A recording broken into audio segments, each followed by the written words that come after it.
I was around 11 when this happened, and even though it was years ago, I still remember the feeling more than anything else. It was a weekend afternoon, and my mum had taken me with her while she ran some errands. The shopping area was one of those older parts of town that had never really been updated. There were a few businesses still operating, but between them were pretty much just empty lots, closed storefronts, and old buildings that looked like they had been abandoned for at least a few years. I hated that area as a kid too.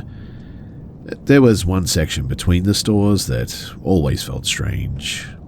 The pavement was cracked, the weeds grew through everything there, and there were some old signs and boarded up entrances everywhere.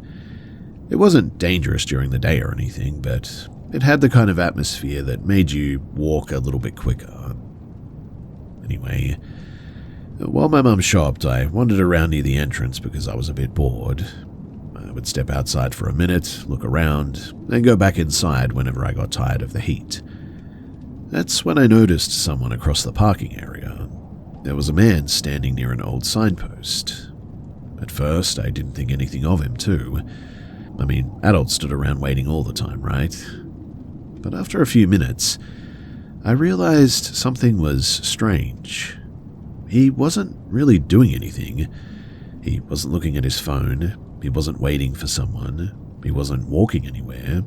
He was just sort of, standing there.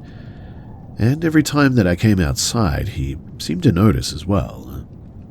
I started testing it out without really meaning to as well. I'd walk out, look toward the parking lot, and go back inside. A few minutes later, I'd do it again. Every time, though, his attention was on me. There was something uncomfortable about the way that he watched. It wasn't casual. It felt focused, like he was waiting for something. Eventually, my mum gave me her phone and asked me to find my uncle, who was supposed to pick us up, and tell him to move the car closer because she had too many bags. I didn't think too much of it. I walked outside and started heading toward where the car usually parked.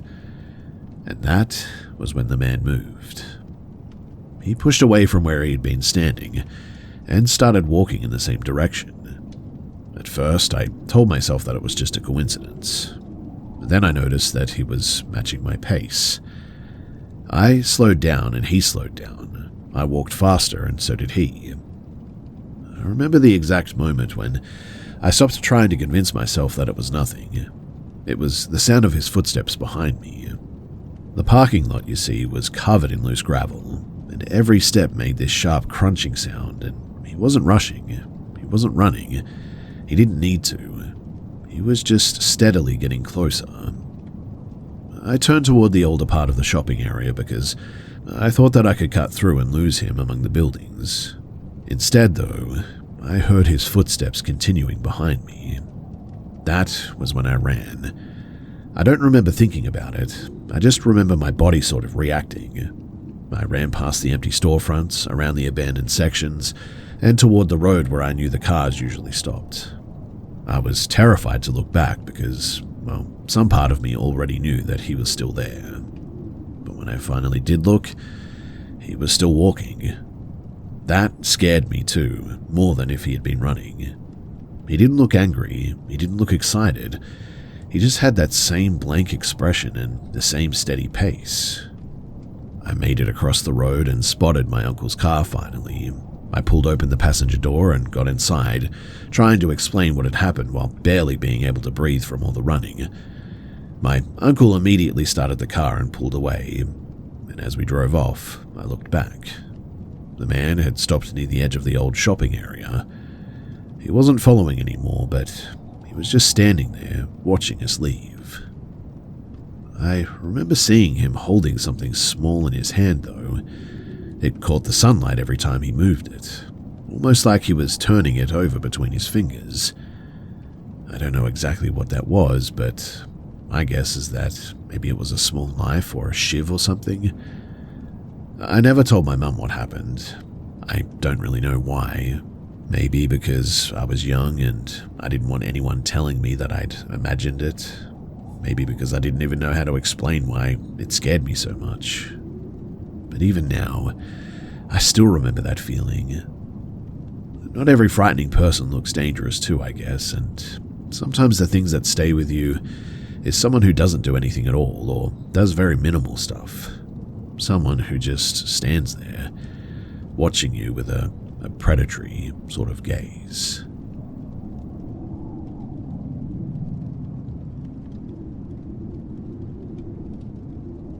So my wife and I rented an old farmhouse outside of a small town in northern Louisiana for a long weekend.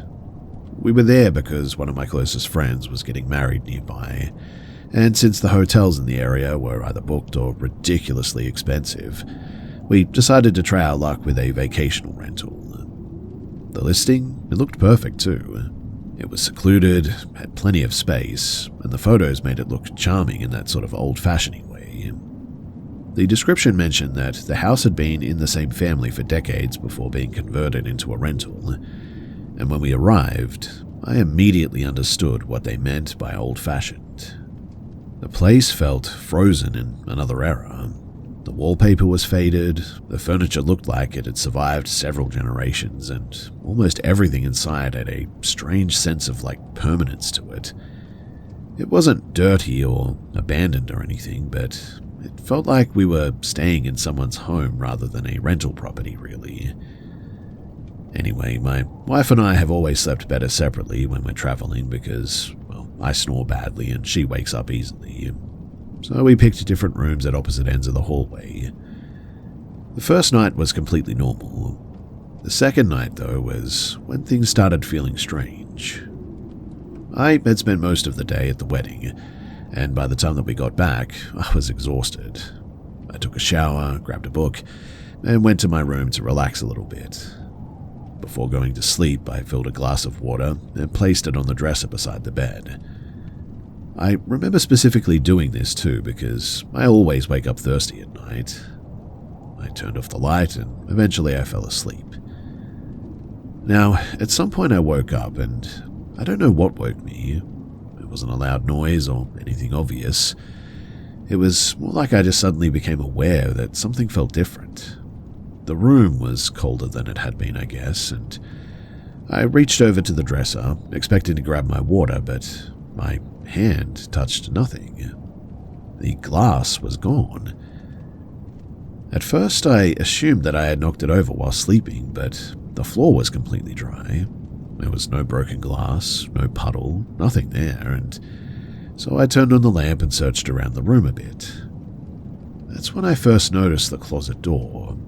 It was open, and I was certain that I had closed it before going to bed. Inside the closet, sitting on the floor behind a stack of old blankets, was my glass, still upright, still half full, and I just sort of stood there staring at it. I don't know how it got there. The closet was on the other side of the room, and there was no logical way that it could have ended up there. I mean, even if I had somehow knocked it over, it wouldn't have moved across the room and placed itself neatly inside the closet like that. I didn't touch it. I don't know why, but something about seeing it there made me feel like I wasn't supposed to. I climbed back into bed and tried convincing myself that there was an explanation for it. Maybe I was half asleep, and maybe I moved it without remembering. Maybe I was just tired and confused. But then I noticed the smell. The room suddenly smelled like wet soil and old flowers. Not a normal household smell at all, and it reminded me of walking past a graveyard after rain almost. I lived near one when I was younger, and sometimes I could smell that smell. Anyway, I sat there listening, and the silence was probably the worst part of it. It just didn't feel peaceful. It felt like the room was waiting almost. Around 2:30 in the morning, I then noticed something else too. The old rocking chair in the corner of the room was moving, slowly and ever so slightly, but back and forth. I stared at it for several seconds, trying to find a reason for why.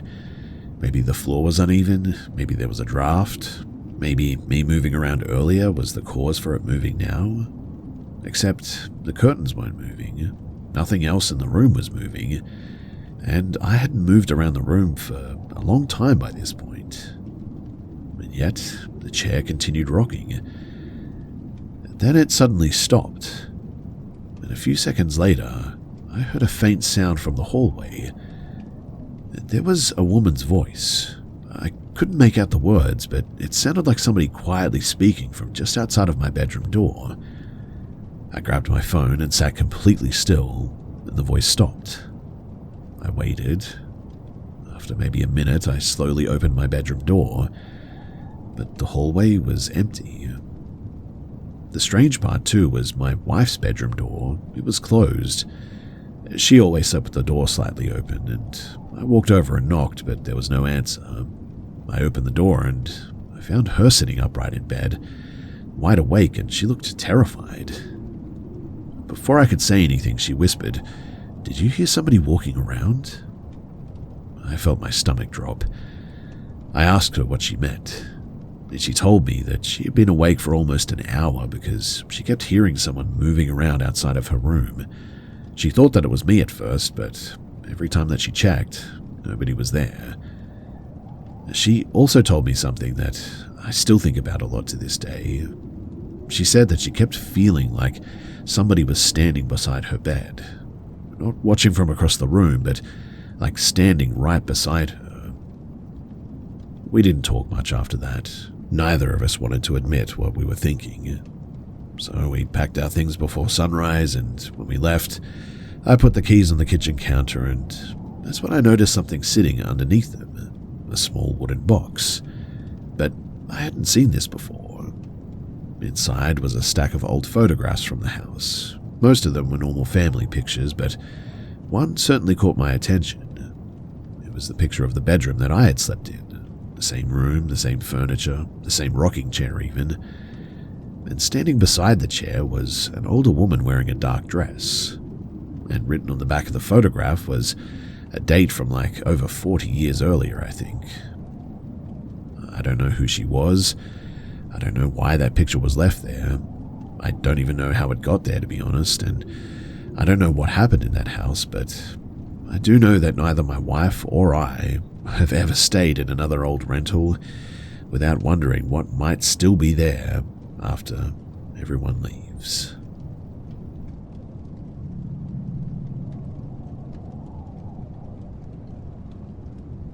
So we had been driving for most of the night when we decided to stop at a small motel off of the highway in western Oklahoma.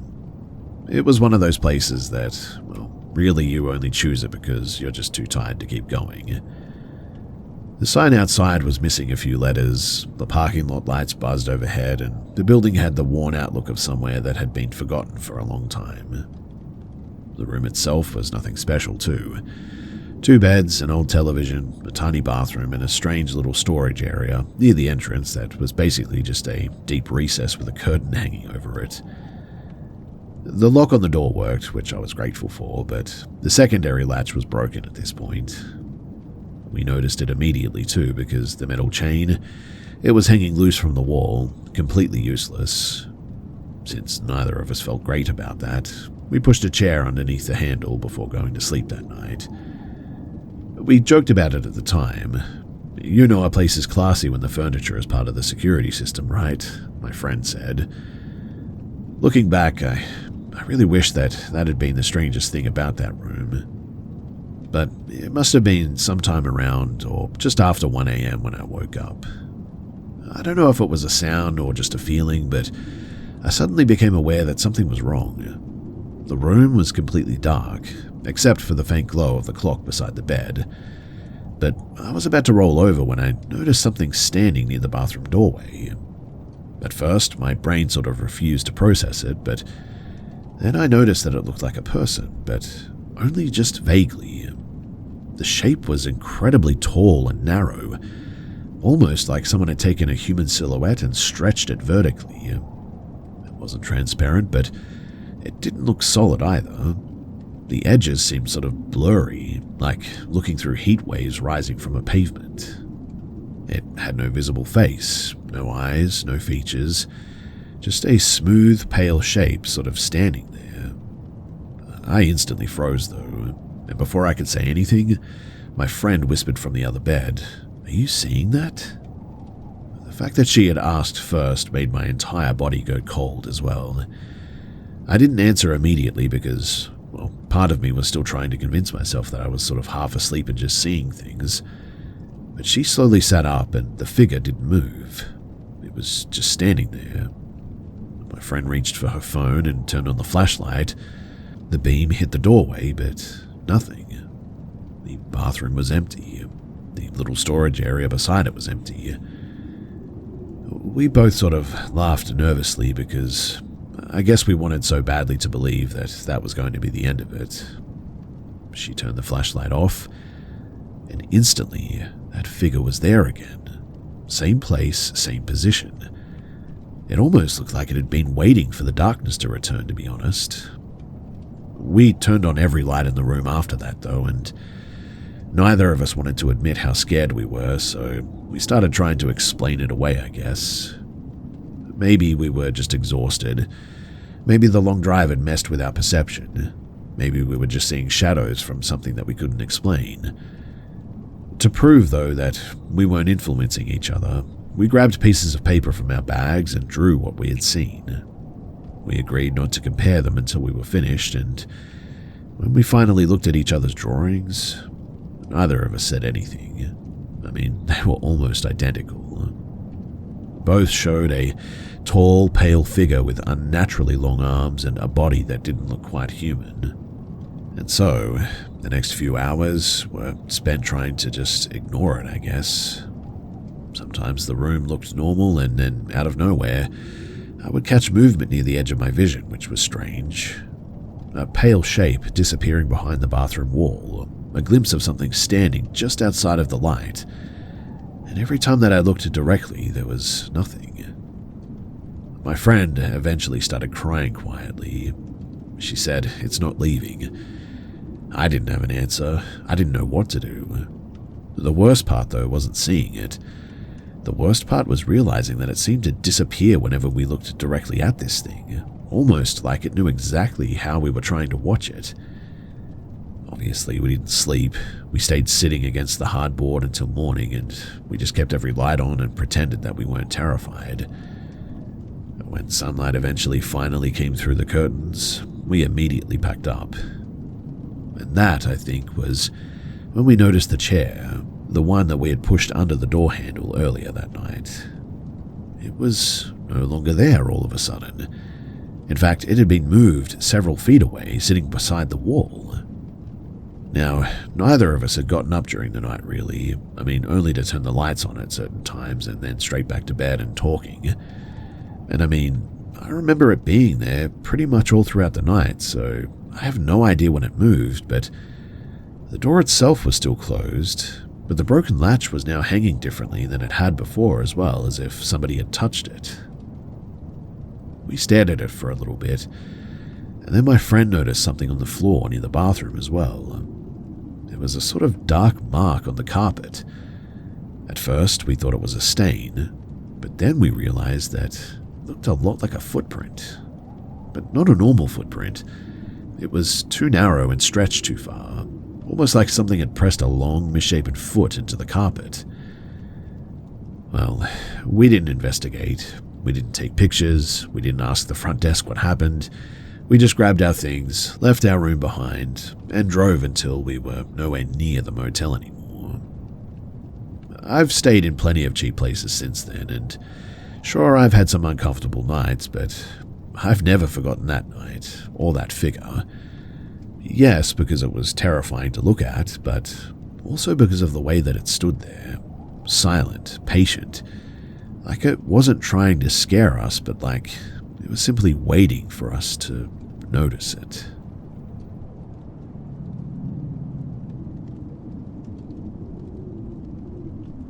I was living in an old apartment building when this happened. The building, it had been standing there for nearly a century, I think, and everything about it carried that feeling of age. The cracked tiles, the narrow hallways, the wooden doors that swelled shut during humid weather. It wasn't the kind of place that people would call haunted, but it definitely had a history is what I'm trying to get at. Anyway, my younger cousin and a few of his friends were staying over one weekend. They were around 16 years old, and old enough to think that they knew everything, but certainly still young enough to believe that they could experiment with things that they didn't understand. Late one night, I woke up because they were making too much noise in the dining room. When I walked out to tell them to keep it down, I found them sitting around an old table that belonged to my grandparents, and they had a glass in the center, pieces of paper with letters written around it, and their hands resting lightly on the glass. They were doing one of those homemade spirit games that teenagers always seem to find fascinating. I immediately told them to stop, but they laughed and they told me that they weren't doing anything dangerous. They said that it was just a game and that nothing would happen anyway. I wasn't convinced, but I didn't want to turn it into a bigger argument either, so before going back to bed, I made them promise that they would finish properly and put everything away. They agreed, and at least I thought that they did. About maybe an hour later, I would say, I heard them calling my name at some point, but there was something different in their voices. They weren't laughing anymore, and when I went downstairs, the entire mood of the room had changed. The glass was literally moving across the table slowly, stopping and starting as if somebody was struggling to push it. My cousin looked terrified. They told me the glass had started moving on its own and that it spelled out a name. And then they said that whatever they had allegedly contacted was apparently angry. I wanted to tell them that they were just imagining things.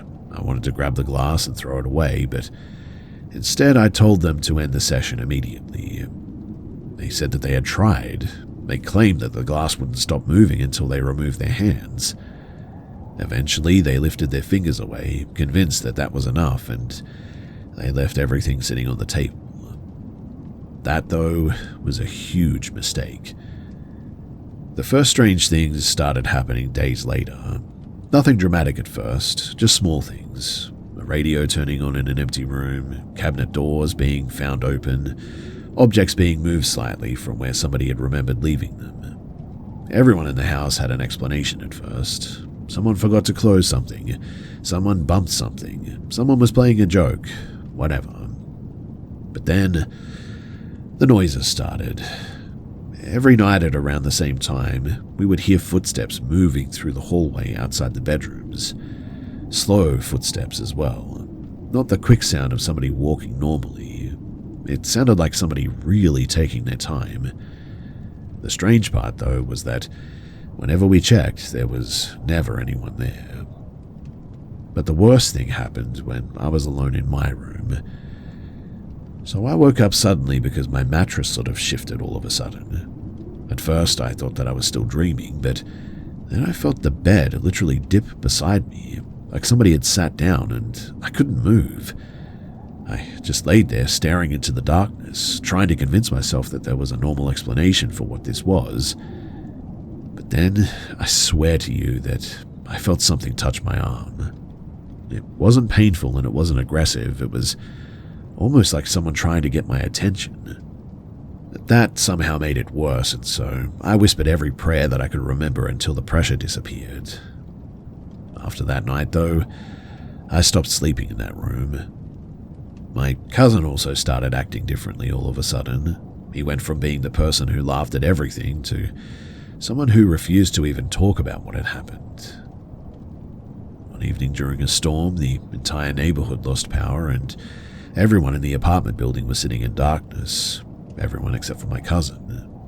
You see, he was in the living room when the television turned on, and the strange part was that it wasn't plugged in. He told us that the screen lit up with a bright white glow, almost like the television was displaying a blank image. And then apparently a shadow appeared. Not a reflection and not somebody standing behind him, but a shape literally on the screen. It was stretched and distorted, moving in a way that looked really unnatural. He said that it looked like a person, but the movements were all wrong, almost like watching a damaged recording. The figure slowly moved closer until it seemed to press against the inside of the screen. Then, all of a sudden, the television, it went dark. After that, my family finally admitted that something was wrong. A friend of my cousin's family apparently knew an older man who had experience with these kinds of situations, and we weren't expecting anything, but we had reached the point where we were willing to try anything too. He came to the apartment one afternoon and walked through every room without saying much. He asked questions about the building, the history of the property, and also what happened during the contact session. He eventually told us that places sometimes hold on to things. He believed that something had been disturbed and that the ritual had given it a way to make itself known. I don't know exactly what he did after that, but there were no dramatic scenes, no strange lights, no movie-style endings or anything like that. But afterward, the apartment certainly felt different. The tension disappeared. The house felt normal again. My cousin never participated in anything like that again afterward, too. And years later, when his own children became old enough to ask about these things, I noticed that he immediately shut the conversation down. I used to think that people only believed in things like that because they wanted a story, but after living through it, I'm really more open to this sort of stuff now. Some things are harmless for sure because they're only games, but some things become something else when you invite them in.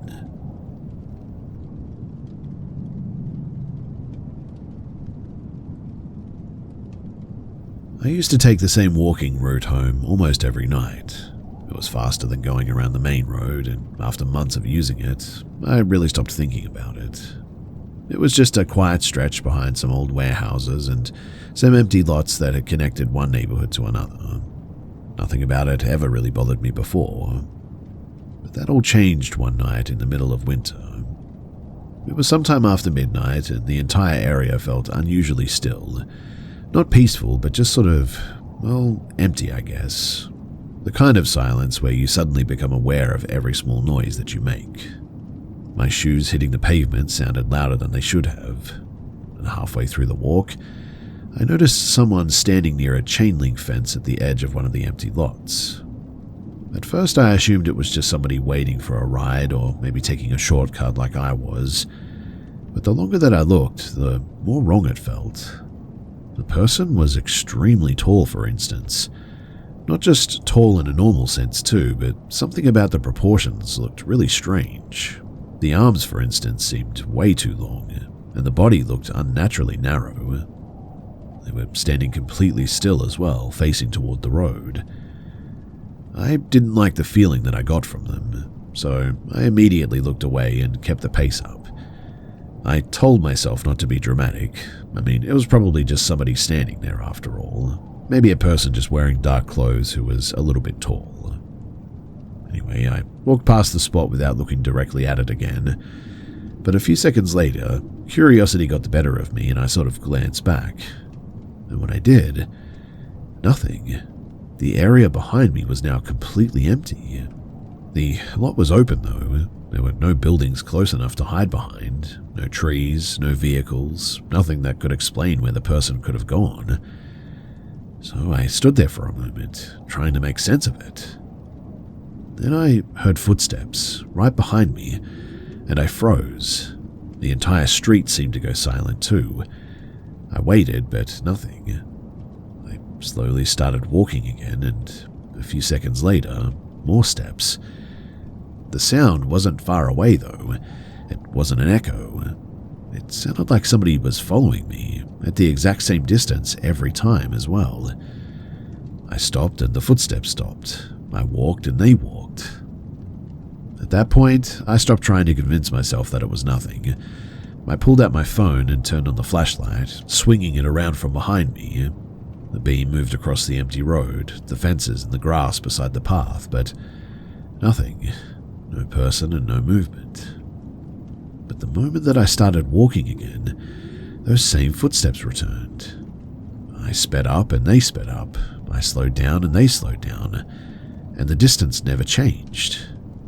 I remember sort of feeling a bit embarrassed at first because, a part of me was still thinking that I was just imagining things. But the longer that it continued, the more impossible it became to ignore. I wasn't just hearing something. Something was matching me. and by the time that I reached my street, I was no longer pretending to be calm anymore. I kept my eyes forward and walked as quickly as I could without running, but when I reached my driveway, I grabbed the gate and pulled it open, and before going inside, I made the mistake of looking back. At the end of the road, beneath one of the broken streetlights, stood that same figure, that same tall silhouette. It hadn't followed me into the neighborhood, though. It hadn't chased me right up to my house. It was simply standing there, watching me, I think. Well, I rushed inside and locked the door behind me and stayed awake for hours looking out the window. I never told anyone because I know how it sounds. A strange figure in the park, invisible footsteps, something following me home. I expected people to tell me that I was tired or just imagining things, but the next day, something happened that made me question that explanation for good. You see, my neighbor stopped me while I was outside, and he was an older man who spent a lot of time just sitting on his porch watching the street. And he looked at me strangely and asked, "Were you walking home late last night?"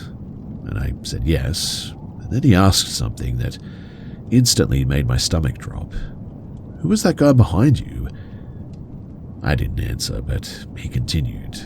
"I saw you coming down the road, right? And you kept looking forward, but there was someone behind you. I thought maybe you knew them." I asked him what the person looked like, and he shrugged. I couldn't really tell. He stayed where the light didn't really hit. I didn't tell him what I had seen. I didn't tell him about the figure standing near the field. I didn't tell him about the footsteps. I just said that I didn't know what he was talking about. But I certainly haven't taken that route since then, and even now, if I'm walking somewhere alone and everything suddenly becomes quiet, I find myself listening really carefully.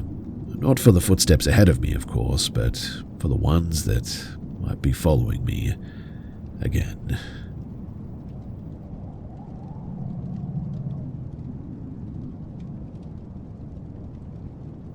I used to be the person in my family who would make fun of ghost stories.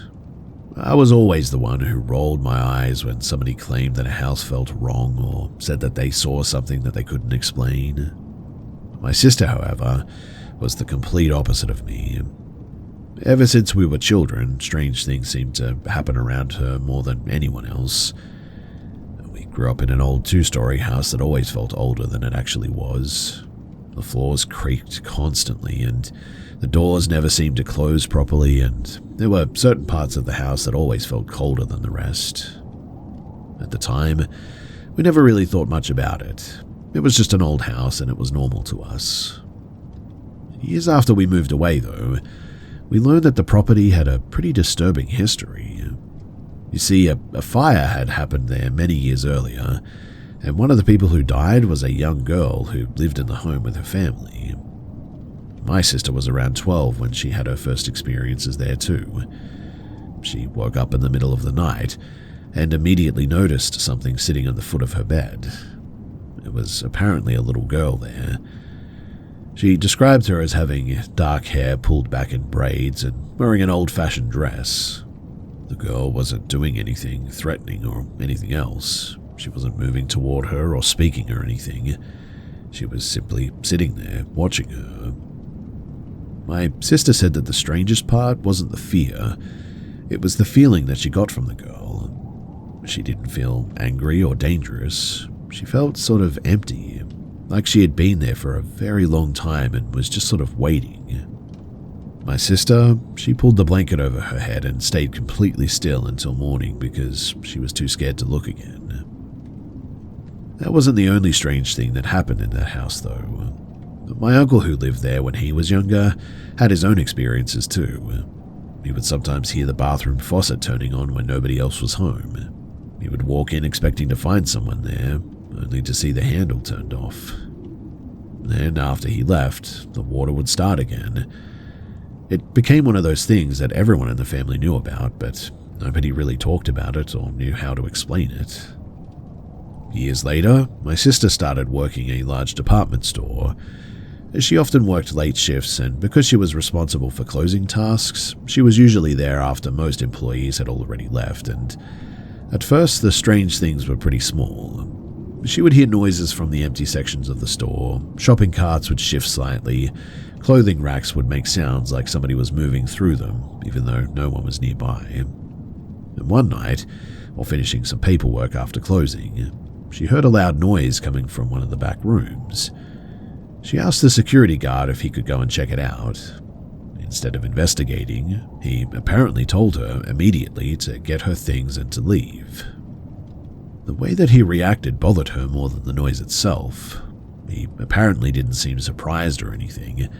He seemed like he already knew that there was something in that area that he didn't want to deal with.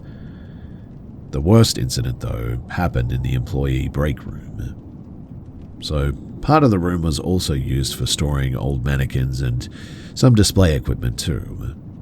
While my sister was eating, she noticed the storage room door slowly opening.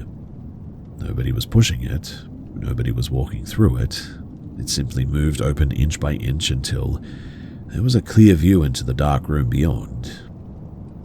She didn't wait around to find out why. She left immediately, but later, somebody checked the security footage and confirmed that nobody had entered the room. The recording showed the door, and the recording indeed showed the door opening by itself. I even got to see this one. The experience that finally made her quit happened near the end of another closing shift, though. She was working with an older employee she had known for years at this stage.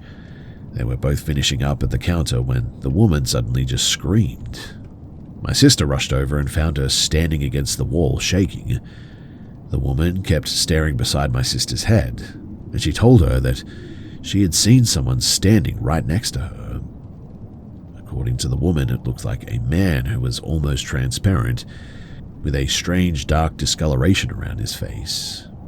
He had been leaning close to my sister like he was trying to whisper something directly into her ear. She said that the expression on his face terrified her more than anything else, though. After that, though, my sister quit shortly afterward. I always thought that these stories were strange too, but honestly, I just never really experienced anything myself. And so I mostly just sort of dismissed them. Well, that changed recently. You see, not long after my mother passed away, I was taking a nap in the living room with my brother. The house was completely quiet, and I woke up suddenly for no obvious reason. The first thing that I saw, though, was the doorway leading into the kitchen, that someone was there. It looked like a tall figure wearing old, heavy clothing. It moves across the opening in a strange way, almost like its movements weren't completely natural. The motion was really stiff and sort of uneven, like watching something imitate the way that a person walks. I instantly froze, though. I didn't feel curious, I didn't feel like investigating, too. I immediately turned away and just buried my face into some pillows because every instinct that I had told me to not keep looking. A few days after that as well is when my mother died. I still don't know whether the timing means anything. Maybe it was connected, maybe it's just a coincidence that happened at the worst possible moment. But ever since then, the house has just felt different. Not haunted in the way that people describe in movies or anything, but it's harder to explain than that. It feels like the whole atmosphere has changed. Like the rooms are carrying something that they weren't carrying before. Even now, I still hesitate before walking into the kitchen at night. I always look toward the doorway first. Maybe old houses hold on to memories or something. Maybe certain places become attached to the things that happen inside of them. I don't know what the answer is. I just know that after everything that my family has experienced, including myself, I no longer dismiss these stories as easily as I used to.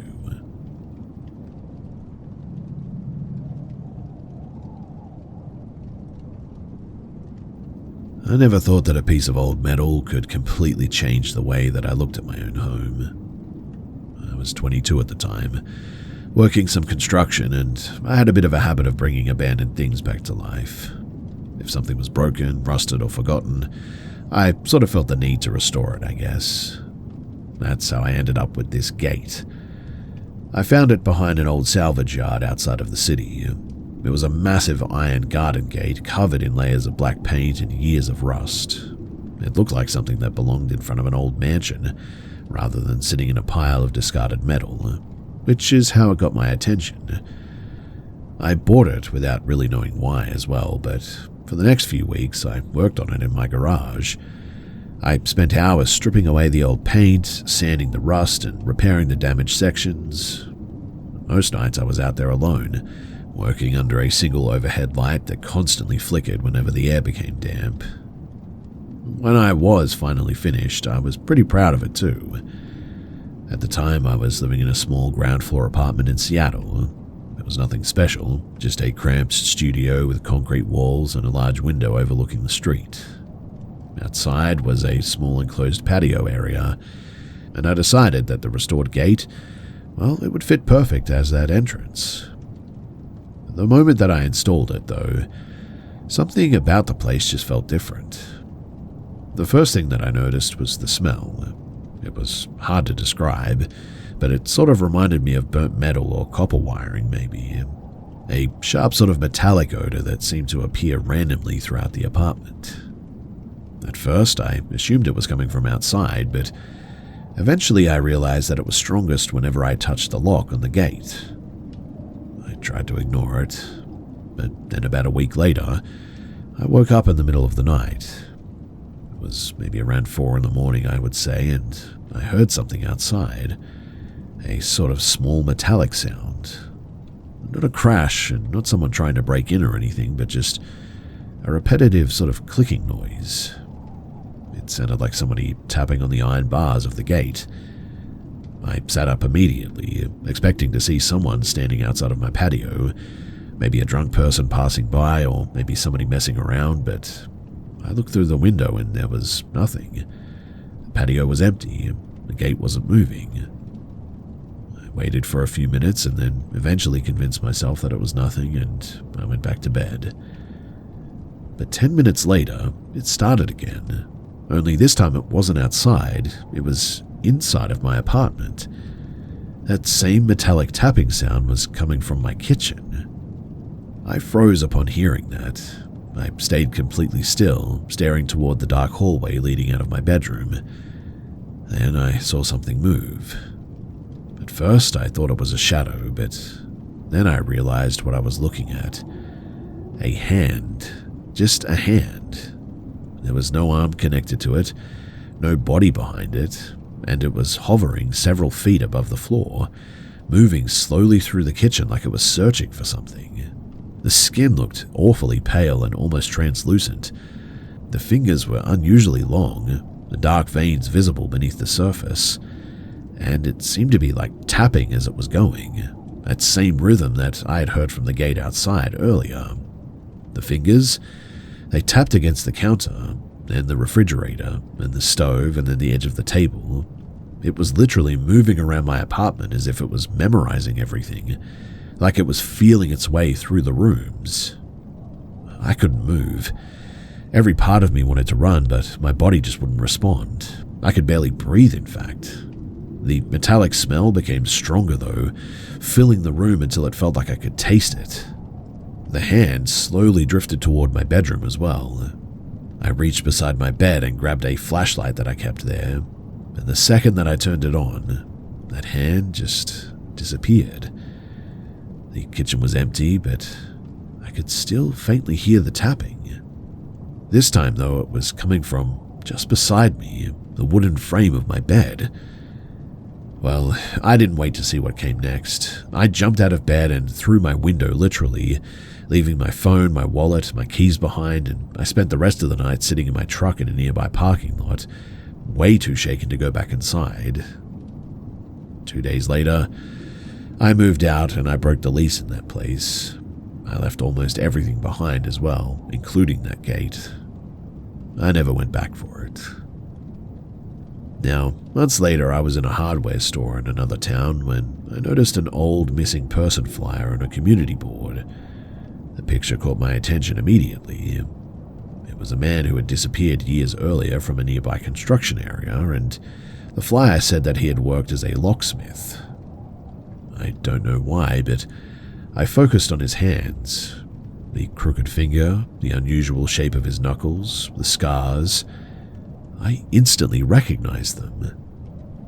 I still don't know what happened to that man. I couldn't find any more information. And I don't know if there was any connection between him and that gate, or if my mind was just trying to create one, but I know what I saw. I don't keep old metal objects anymore, and I certainly don't collect things from abandoned places any longer.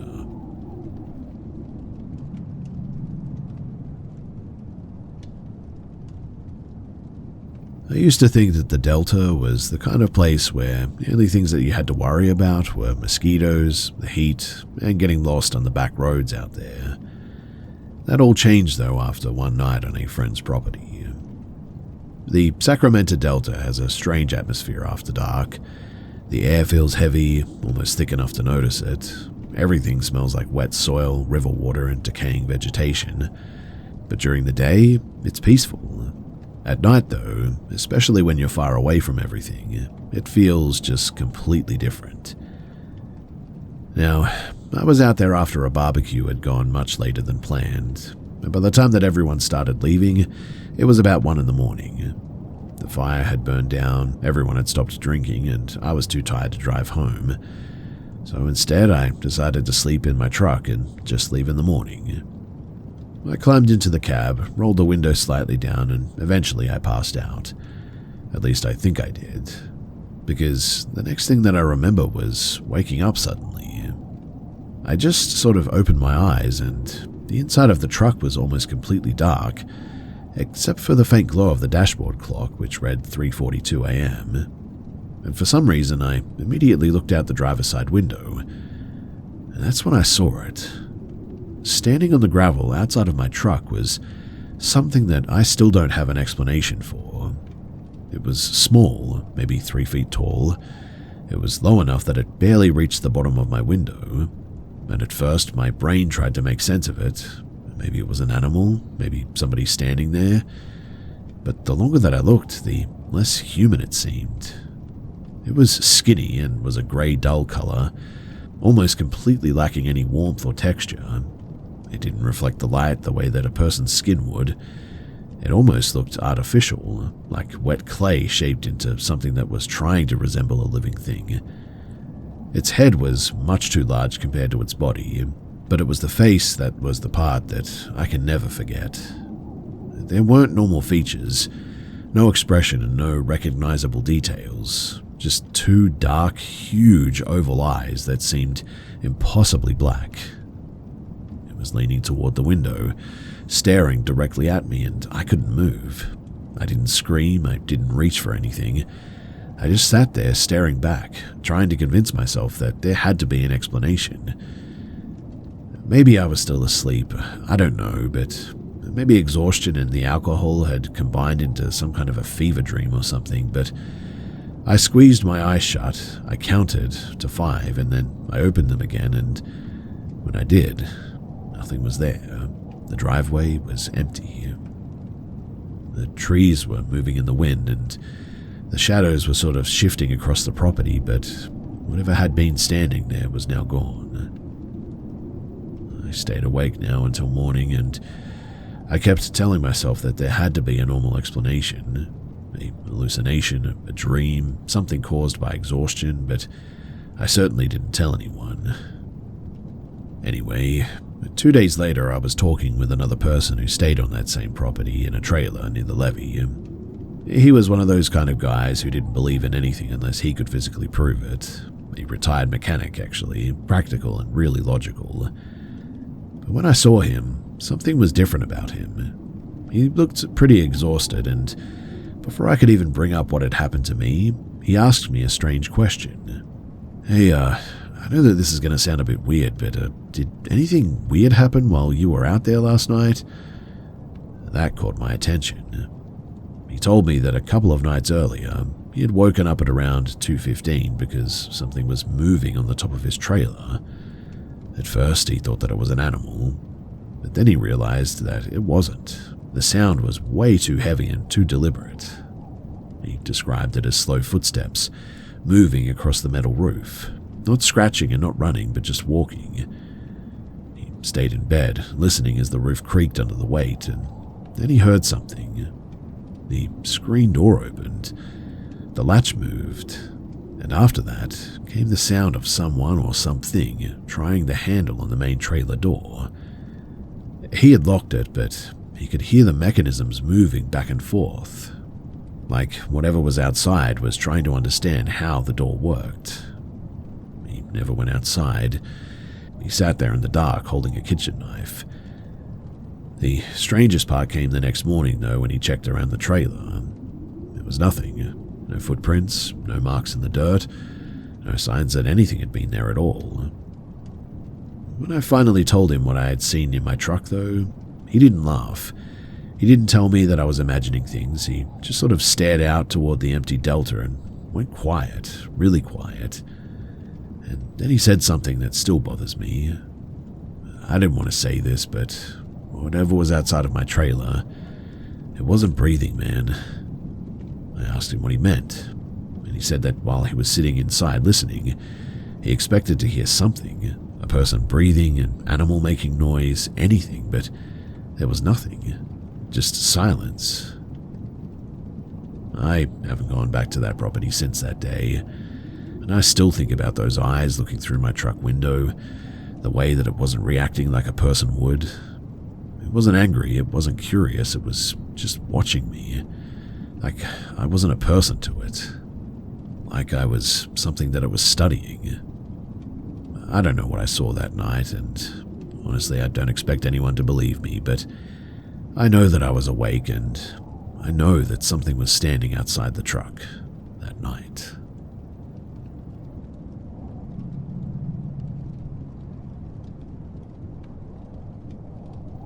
I never expected a normal drive home after work to become something that I would still think about years later. It happened in the fall of 2018 in Kentucky, and I had just finished a late shift and was taking my usual route through the East End, and at that time of night, the area is almost completely empty. The streets are quiet, the houses are dark, and the neighborhoods had that strange sort of stillness that you only notice when there's nobody around. Anyway, I was driving past a bank branch when something caught my attention. The parking lot was brightly lit, almost unnaturally so. Those white security lights made everything look exposed, like the entire area had been placed under a spotlight, and that was probably why the scene stood out so much. Something about it felt immediately wrong. Right in front of the bank entrance was an old red minivan. It looked completely out of place. The vehicle was really beaten up too, covered in grime and looked like something that belonged sitting behind a junkyard fence, not parked directly in front of a bank. Around it were several large black SUVs. They were positioned around the van in a way that didn't look random. They weren't parked normally too. They looked like they had been deliberately placed there. The vehicles themselves were strange too. They were completely dark with heavily tinted windows and a design that made them look like more government or military vehicles than anything a regular person would drive. And I noticed the people standing around them. At first, my brain tried to make sense of what I was seeing, but then it just couldn't. There were several figures surrounding the minivan, but they were enormous, far taller than any person should have been. They stood well above the vehicles beside them, with bodies that looked stretched and really unnatural. Their skin was a pale blue-gray color, almost like frost or stone, and it didn't look like normal skin at all. It looked smooth and sort of lifeless. They had no visible hair, and their faces were the strangest part. I couldn't make out any normal human features. There were no obvious noses, and their mouths didn't appear to exist. Their faces looked almost unfinished, like something had created the shape of a person without adding the details. They were also wearing dark tactical gear, as weird as that sounds, I know. But black vests, heavy equipment, but there were no markings, no logos, no words identifying who they were. Nothing. The weapons that they carried were what made the entire thing feel really weird too. They didn't look like normal firearms. They were oversized and really unfamiliar to me, with strange mechanical parts attached that reminded me more of something from a science fiction movie than something designed for the real world. I slowed down as I passed. I was trying to get a better look. I think I just couldn't accept what I was seeing, to be honest. I was moving slowly enough that I had plenty of time to process it, but every second of it made it feel less real. The strange part, too, was that none of them reacted to me. They didn't turn, they didn't watch my car, they didn't seem concerned that somebody was driving past. They were just standing there around that van, completely still, like they were waiting for something. My first thought was actually to pull over because I wanted to take a picture. I wanted proof. I wanted something that would confirm that I wasn't imagining the entire thing. But the second that I seriously considered stopping, something in me changed. Looking at them created a feeling that I can only describe as just instinctual fear. Not nervousness and not curiosity, but a deep automatic feeling that I needed to leave right then. My hands tightened around the steering wheel. My heart started racing. Every part of me was telling me the same thing. Get out of there and get away. So I accelerated. I didn't look back, not even once. I drove several miles before I finally checked the mirror, half expecting to see those vehicles following me, but thankfully nothing was there. When I got home, I didn't even turn the lights on. I walked straight inside, grabbed every firearm that I owned, loaded them, and I placed them near me while I sat in the living room, not knowing what to do. I spent the entire night awake that night. Every sound in the apartment made me tense. A neighbor walking down the hallway, a car passing outside, the wind moving through the trees. Everything felt like a warning. I've tried coming up with explanations for it as well. And even now, all these years later, I can still remember the details. The way the parking lot lights reflected off of those vehicles, the unnatural color of their skin, and the strange shapes of the weapons that they carried. I don't know what I saw that night. Maybe it was a movie scene or something? I don't know if there is a normal explanation for it. At least, I haven't discovered one. But I do know one thing. I don't drive through that part of Kentucky anymore late at night, because every once in a while, when the roads are empty and everything is completely still, I remember that parking lot, and I wonder if whatever was happening there was something that I was never supposed to see.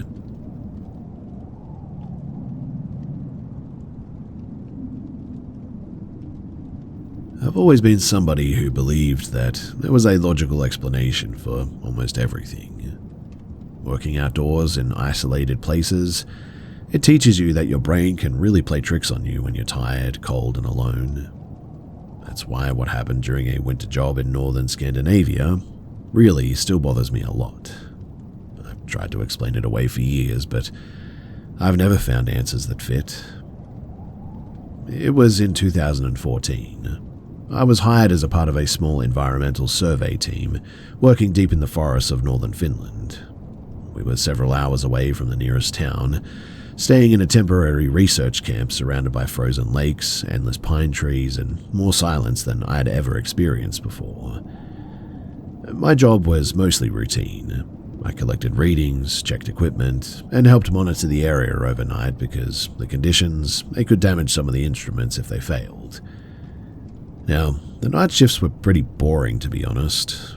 Most of the time I just sort of sat outside with a thermo of coffee, listening to the generator and watching the tree line.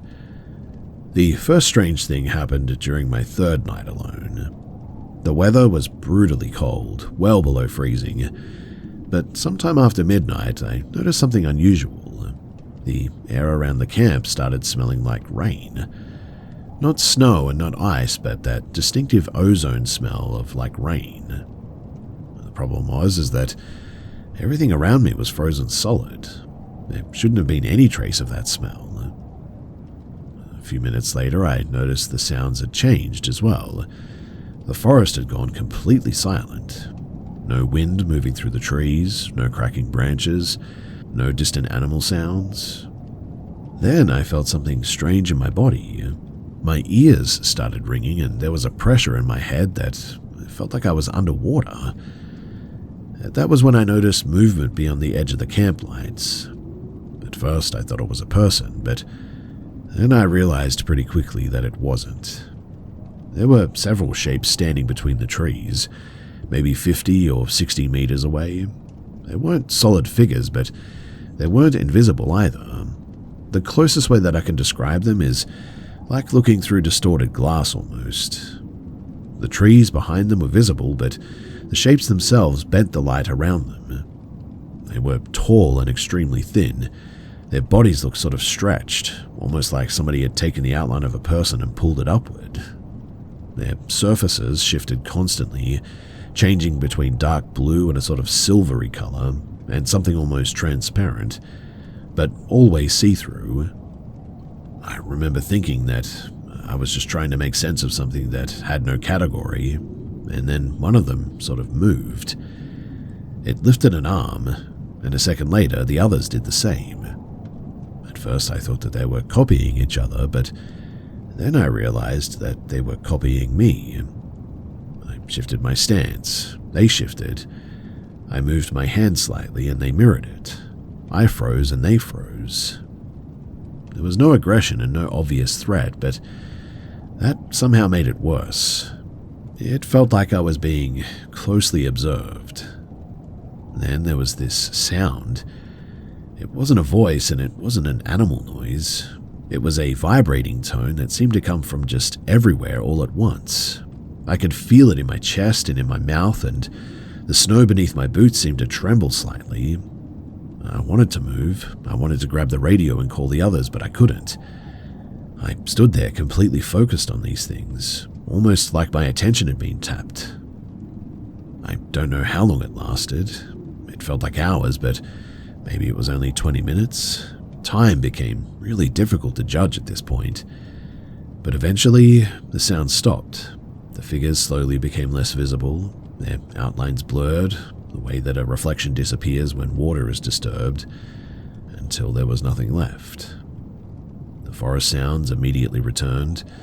The wind came back, the trees creaked, and it was like the entire world had just restarted again. Except it was now daylight, and I have no idea where that time went. I never told my co-workers what happened. I knew exactly how it would have sounded. A tired guy working alone overnight in the wilderness sees something strange and convinces himself that it was real. But the next morning I did notice something that bothered me. The area where those shapes had been standing was different. The snow wasn't disturbed like footprints or anything, but instead, there were several circular patches where the surfaces looked like they'd melted slightly and hardened again, almost like the temperature had changed in a very small area. I took pictures, but it never showed anything really unusual, I guess. After that night, though, I didn't volunteer for overnight shifts again. I finished my contract, and eventually I left the region. I still don't know what I saw, but there is one thing that I think about a lot. It's the fact that I cannot remember what happened between, nighttime and dawn. It's like that part of my memory is just gone. But I don't know how hours can just be gone like that, and I cannot remember it.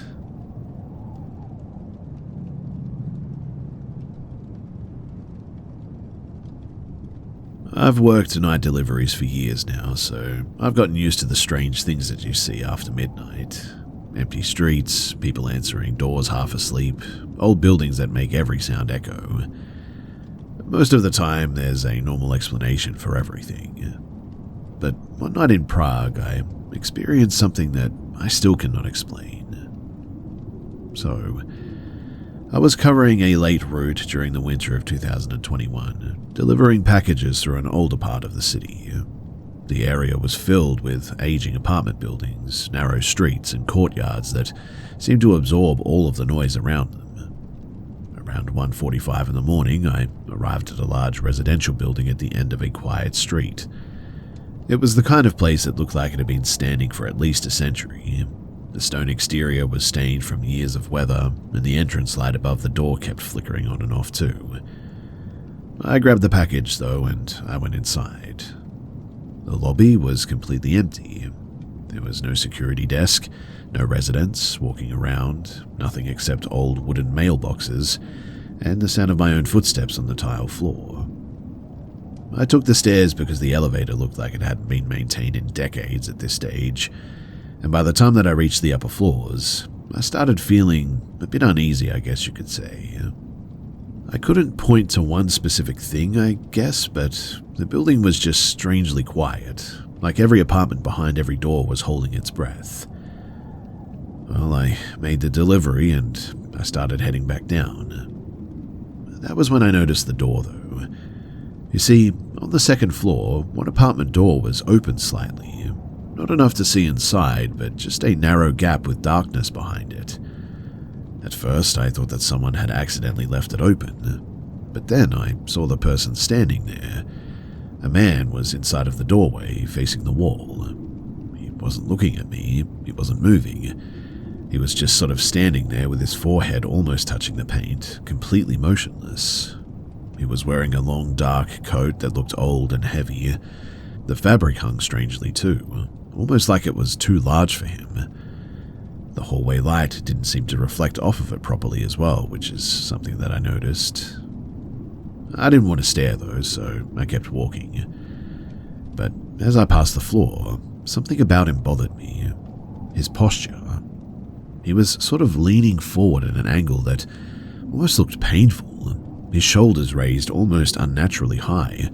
One hand was gripping the edge of the doorway and his fingers looked weird. I remember thinking at the time that maybe he was drunk or having some kind of a medical problem or whatever. But then the door moved, slowly. The gap widened. I kept walking, but something in my head told me not to look back. But I looked anyway, and the man was no longer facing the wall. He was looking directly at me. Now, I still struggled to describe this guy's face. It looked almost normal from a distance, but the longer that I looked, the more wrong it seemed. His features just weren't sitting in the right places. His eyes were way too dark, and his expression didn't match the way that a person should look at someone. Then he made a sound. Not a word, but a low, quiet humming. The strangest part, though, was that it didn't sound like it was coming from the hallway. It felt like I could feel it in my chest, like a vibration passing through my bones. I stopped trying to understand what I was seeing and what was happening, and at this point, I just ran. I don't remember taking the stairs, and I don't remember leaving the building. I only remember pushing through the entrance door, getting back to my vehicle, and locking myself inside. I sat there with the engine running for at least a few minutes before I realized that I was still holding the package that I was supposed to deliver. I drove to a nearby cafe that was open all night, and I stayed there until morning as well. It was my last delivery for the night. I never reported anything in the end. I knew that nobody would believe me, and even if they did, they would say that I was over-exaggerating the whole thing.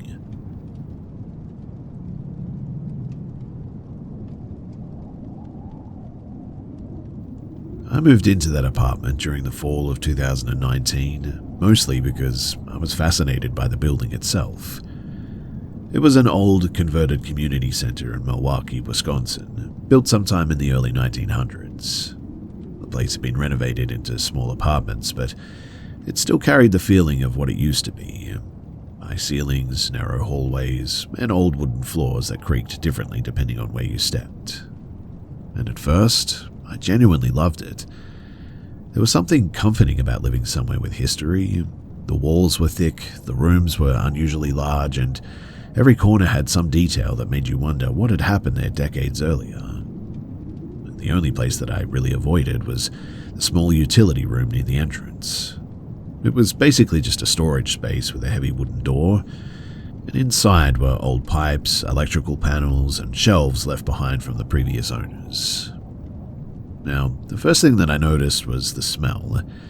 It always had this strange combination of like wet wood and old paper to it, like a basement filled with forgotten books. And I think that it was a few weeks after moving in that I started hearing the noises from inside.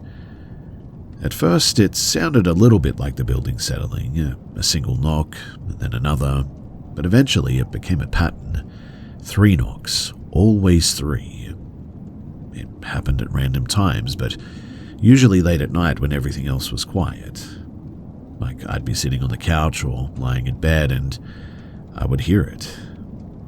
I checked the room several times. I moved things around, looked behind the shelves, and even had maintenance inspect the pipes, but he couldn't find anything unusual. I convinced myself in the end, too, that it was just an old building making old building noises. But then I started finding the door open. The first few times, I assumed that I had forgotten to close it. I began making a point of shutting it, in fact, firmly, every night before going to bed. But it didn't matter. Almost every morning I'd wake up and find it open several inches. Eventually I started placing a small object in front of it as a reminder too. If the door moved, I would know for sure.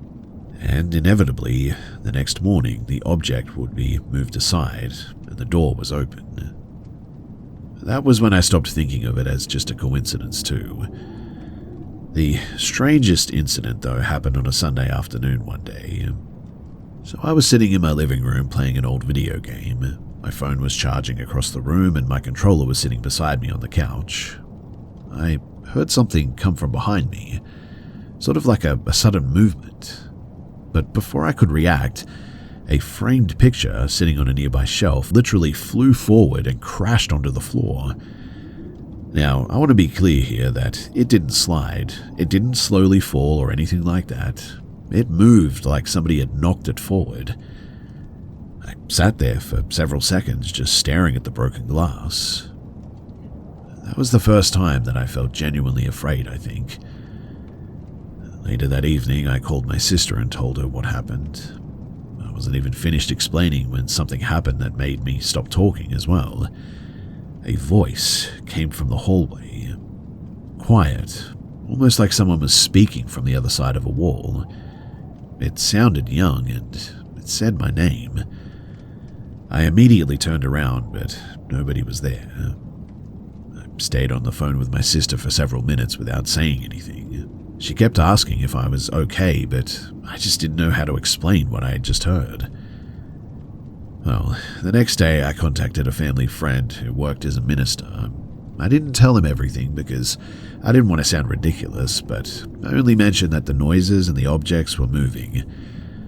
He agreed to come by and take a bit of a look. While I was there, he walked through the apartment. He spent more time in the utility room than anywhere else, and he didn't really say much, but his expression changed when he stepped inside. He asked me if I had ever heard anything that sounded like a child in there. I then told him about the voice. He was quiet for a moment, then he asked, "Have you heard it ask questions?" That was the moment that my stomach dropped. I hadn't told him that.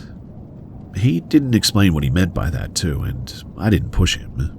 He simply prayed throughout the apartment, especially near the utility room, and then left afterward. Surprisingly too, the knocking stopped, the door stayed closed, nothing else happened for the rest of the year that I lived there, in fact. I still don't know what to think about all of that, but I still do have this one question. Not about the noises and not about the objects moving, but the fact that someone else walked into that apartment and somehow described something that I never even told them. I just really don't know how to explain that.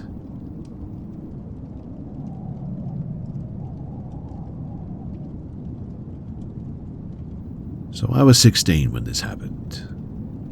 I was sitting on my dad's car outside a grocery store in a small shopping plaza in Tucson, Arizona, waiting for him to pick up a few things. It was the middle of the afternoon, the kind of heat where the entire parking lot looked like it was bending from the temperature. I was bored and watching people walking between cars when something caught my attention near the far end of the lot. At first, I thought that somebody had parked a tall piece of construction equipment in one of the spaces, but then it moved. Standing between two parked vehicles was something that looked vaguely human, but the longer that I looked, the less sense that it made. It was incredibly tall, much taller than any person should have been. Its body was thin, with arms that hung far lower than they should have. The proportions were wrong in a way that made my brain keep trying to correct what I was seeing, in fact. But the worst part absolutely was its face. It had that general shape of a human head, but the features looked unfinished, like somebody had tried to create a person from a memory and gotten important details really wrong. The skin looked pale and uneven, and where the eyes should have been were dark, hollow areas that made it impossible to tell where it was looking. Mind you, this is all happening in broad daylight. And then it seemed to notice that I noticed it, and it lifted one hand and seemed to sort of wave at me, almost like it was greeting someone that it recognized. That was the moment that my entire body reacted before my mind did. My stomach dropped, my hands went cold, and every instinct that I had told me that something was very wrong. I looked away, and I remember telling myself not to look back. Maybe it was some kind of an optical illusion. Maybe I was seeing a person from a strange angle, or they had a mask on or something. Maybe there was some normal explanation that I just wasn't understanding, but then the parking lot just changed. I don't mean physically too, I sort of mean that the sounds just disappeared.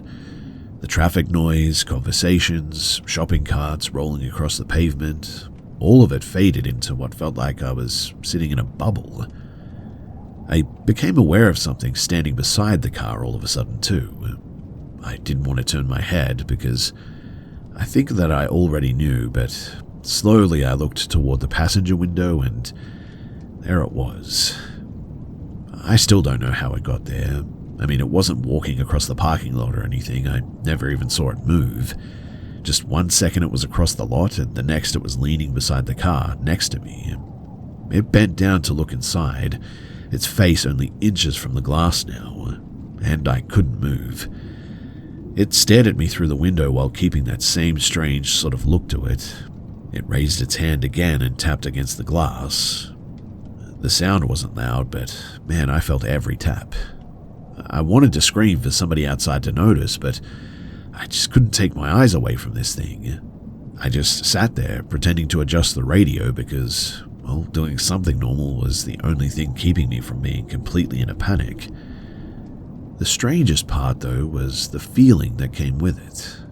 Suddenly, I just felt really tired and sort of, I don't know, like I just wanted to go to sleep, but after what felt like maybe several minutes, the pressure in the air suddenly lifted, the sounds returned, a car door slammed somewhere nearby, and someone laughed outside. The world was normal again. I looked toward the window, but nothing was there.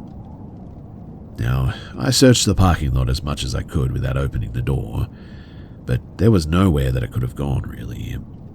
The area was completely open. No alleys, no hiding places, no buildings close enough for something that large to disappear into. I mean, I guess between some cars perhaps, but even then, that doesn't seem like a very good hiding place. A few minutes later, though, my dad came back carrying the bags, and he immediately noticed that something was wrong.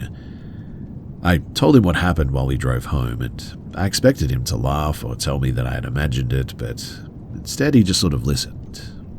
He didn't have an explanation either, and in the end I never figured out what I saw.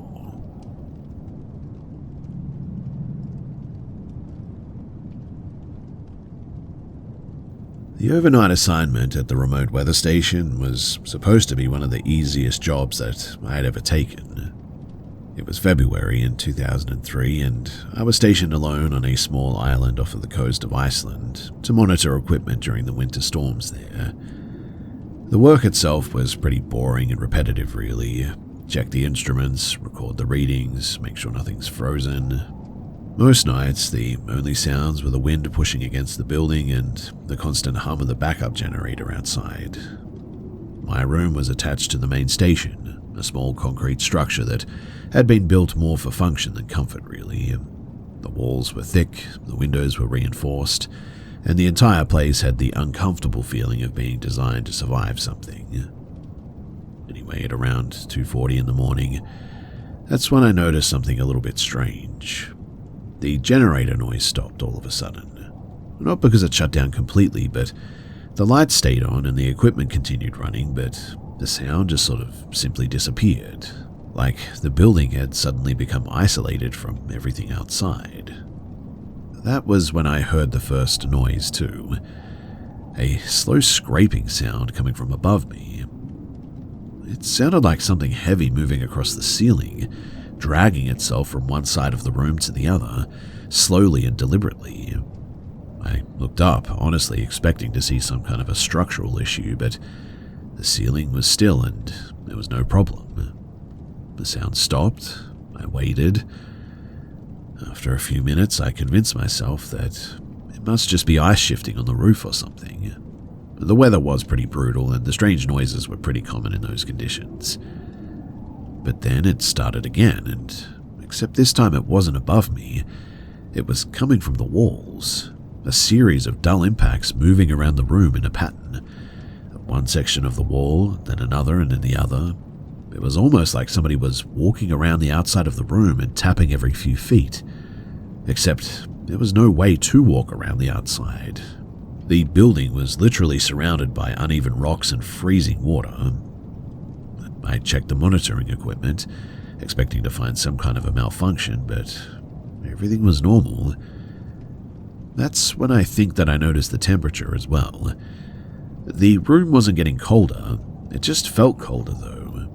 My ears started ringing too, and I had this strange pressure behind my eyes all of a sudden. Then the lights flickered, only for a second, but every time that they did, the sound suddenly changed location. It was no longer around the room too, it was closer than that. I stepped away from the walls at this point and moved toward the desk in the center of the room. I sort of remember feeling a bit ridiculous about this because I knew logically that whatever was happening had to have a normal explanation, but every instinct that I had was telling me not to stand near the edges. The noises continued as well. A scrape from above me, a tap from behind me, a dull impact near the door. It felt like something was sort of slowly testing the boundaries of the room almost. Well, at this point I grabbed the radio and almost called the mainland, but then I stopped. I imagined trying to explain it. I'm hearing something moving around the station, but there's no sign of anything outside.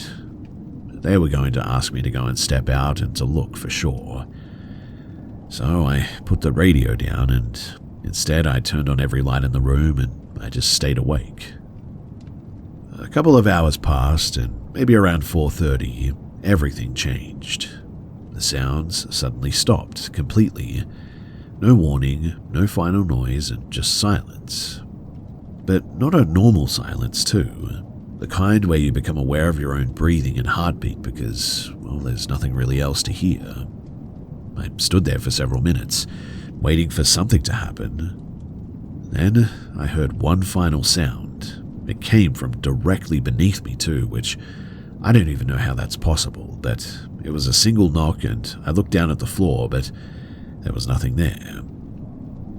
When the sun finally came up, I inspected the entire station. I checked the roof, the walls, the equipment room, and the surrounding area thoroughly, but there was nothing. No footprints, no damage, no evidence that anything had been near the building. The only unusual thing that I found was a small patch of frost on the inside of the main observation window. It was on the interior side, which was weird. I eventually left the station when my rotation ended and, well, I never volunteered for another overnight assignment there.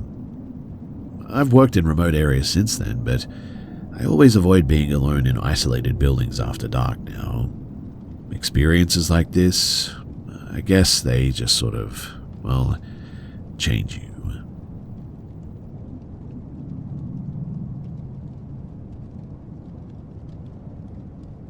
So I used to think that working nights at industrial sites was the easiest money that you could make. Most of the time, it was just walking around, checking locks, making sure nobody had broken into restricted areas, and trying not to fall asleep while staring at the same row of machinery for hours.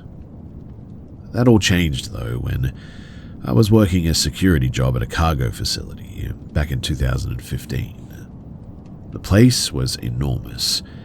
It was one of those industrial zones that never really sleeps too, even at night. There were stacks of containers everywhere, loading equipment moving in the distance, and the constant background noise of engines and cranes too. But during certain hours, especially after 3 in the morning, the whole place could suddenly just feel abandoned. My job that night was pretty simple too. I had to walk a section near the old storage yards and check the access points. The weather was pretty miserable, cold, rainy, heavy wind, and a thick mist coming in from the water that made the floodlights look like glowing circles in the distance. I remember being about halfway through my route too when I noticed something strange. There was somebody standing between 2 rows of the containers. At first I assumed it was another employee who had gotten lost or someone who wasn't supposed to be there. The person was wearing a reflective work jacket, so my first thought was that they were probably maintenance staff. The problem, though, was that they weren't really moving. They were standing in the middle of the lane with their back toward me, completely frozen. I shone my flashlight directly at them, but nothing. No reaction, no turning around, no sorry, wrong area or anything. Nothing. I grabbed my radio and called out, asking if anyone was working in that section, but no response came back. I started walking closer, mostly annoyed because I thought that somebody was messing around with me. When I got within a few meters, though, I noticed the way that they were standing. Something about it was wrong. Their shoulders were too rigid, their arms hung completely still, their head was tilted slightly to one side, like they were listening to something that I couldn't hear. I then said, "Hey, you need to show me your ID." That was when they turned. But not normally. Their whole body rotated together, almost like a display figure being turned around by somebody holding the base. There was no natural movement in the shoulders or the neck. I immediately felt every instinct in my body telling me to run. The person almost looked normal at first glance, but I kept looking at them and then I noticed that their skin had a strange sort of smoothness to it, like it didn't belong on a living person. Their eyes were wide open and completely unfocused as well, and wild-looking. The worst part, though, was that they weren't breathing. I mean, I watched them carefully. Their chest didn't move an inch. Nothing, not a single movement. Then they started walking toward me, except it didn't look like walking. They were practically gliding above the concrete. My body instantly locked up upon seeing that. I wanted to raise my radio, I wanted to move, I wanted to yell, but I just couldn't. It wasn't like being scared. It was like my body had decided that movement was no longer an option. This person, though, walked past me without even looking directly at me, their eyes fixed somewhere behind my shoulder, like something else was standing there. As they passed, I noticed a smell as well. It smelled sterile, almost like a hospital hallway mixed with like overheated plastic. I didn't turn around immediately. I stood there counting seconds, waiting for something to happen. Eventually, I forced myself to move, and that was when I ran. I no longer cared for finishing my patrol at all. I didn't care if my supervisor thought that I was ridiculous. I just went straight back to the security building, locked the door, and watched the cameras until morning. Thankfully, nothing appeared. No one walking through the yard, no movement alarms, and no explanation too. Now, the next day I checked the access logs, and nobody had entered the section during my shift. The cameras covering that area had also recorded nothing unusual for hours. I've never really told anyone about this because, look, I get it. If somebody else had told me the same thing, I wouldn't believe them either. But even now, all these years later, I still can never forget that night.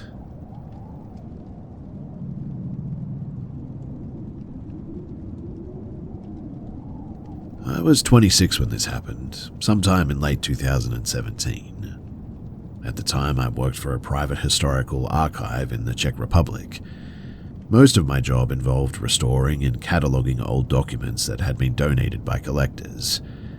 It certainly wasn't exciting work, but I enjoyed the quiet. My days were spent surrounded by shelves of aging books, brittle paper, and the constant smell of dust, leather, and wood polish. Because I was trying to save money, I rented a tiny room above the archive as well.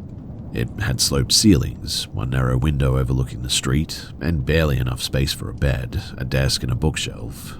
It was comfortable enough for me, though, even though it always felt oddly isolated from the rest of the building. Anyway, one evening I stayed up later than usual, organizing a collection of handwritten journals that needed to be logged before the end of the week. It was close to midnight. The building was completely silent. I remember reaching for another notebook when I felt something touch my arm. It wasn't painful and it wasn't even forceful. It felt like someone gently pressing a finger against the outside of my upper arm through my shirt. I immediately looked down, but there was nothing there. I assumed I must have brushed against the edge of the desk without realizing it, so I just went back to work. But about a minute later, it happened again. This time the sensation started around my wrist, though. It felt unmistakably like fingers wrapping loosely around it. The pressure wasn't tight enough to hurt or anything, but if anything, it sort of felt cautious. Slowly, whatever I was feeling, though, seemed to glide along my forearm before disappearing near my elbow. Every hair on my arm stood up all at once, and I felt a wave of tingling spread across my shoulders and down my back. It wasn't like an electrical shock or anything. It was more like standing too close to something that was generating static electricity. And then, suddenly, I almost felt dizzy and I know that this is going to sound weird, but like I wasn't in control of my body almost. I stopped writing altogether upon feeling that. The room suddenly felt different. Not colder and not darker or anything, but just strangely empty. I sat there listening for footsteps or another person in the building, but all I could hear was the faint ticking of the clock on the wall. I don't know why, too, but I waited. Maybe I was expecting it to happen again or something, but after a minute I reached over and switched on the brighter desk lamp. And as the room lit up, I noticed some movement near the edge of the desk. It lasted less than a second, but it looked like part of a hand withdrawing behind the shadow cast by a stack of books there. Not a detailed hand, but just the outline of one, dark enough that it looked like the light simply refused to reach it. The instant the light filled the room, though, it was gone. Upon seeing that, though, I stood up immediately. I didn't investigate, I didn't search the room or anything. I just grabbed my keys and went downstairs to the reading room where I stayed all night. Nothing else happened that night, thankfully, but over the next several months I never experienced anything as direct again, I guess you could say. But every now and then, though, I'd catch movement in my peripheral vision while working late. A shadow where there shouldn't have been one, something that seemed to shift just after I looked away. I always checked, but there was never anything there. I've spent years trying to come up with an explanation for this too. Fatigue, stress, my imagination, maybe one of those is correct too, but what I cannot explain is the feeling of that touch. It didn't feel threatening, like I said. It didn't feel aggressive or anything. It felt like something that just didn't understand personal space and was simply curious whether I would react or not. And when I didn't, I don't know, my whole body just sort of changed. I eventually left that job for reasons completely unrelated to what happened, but even now, whenever I'm working alone at night, I have a bit of a habit that I never used to have. If I feel the slightest sensation on my arm, I don't look immediately. I always wait a few seconds and then stand up and move elsewhere.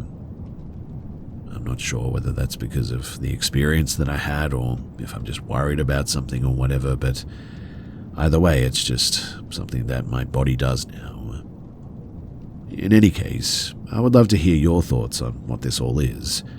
Was this demonic? Was it a ghost? Or am I just going crazy?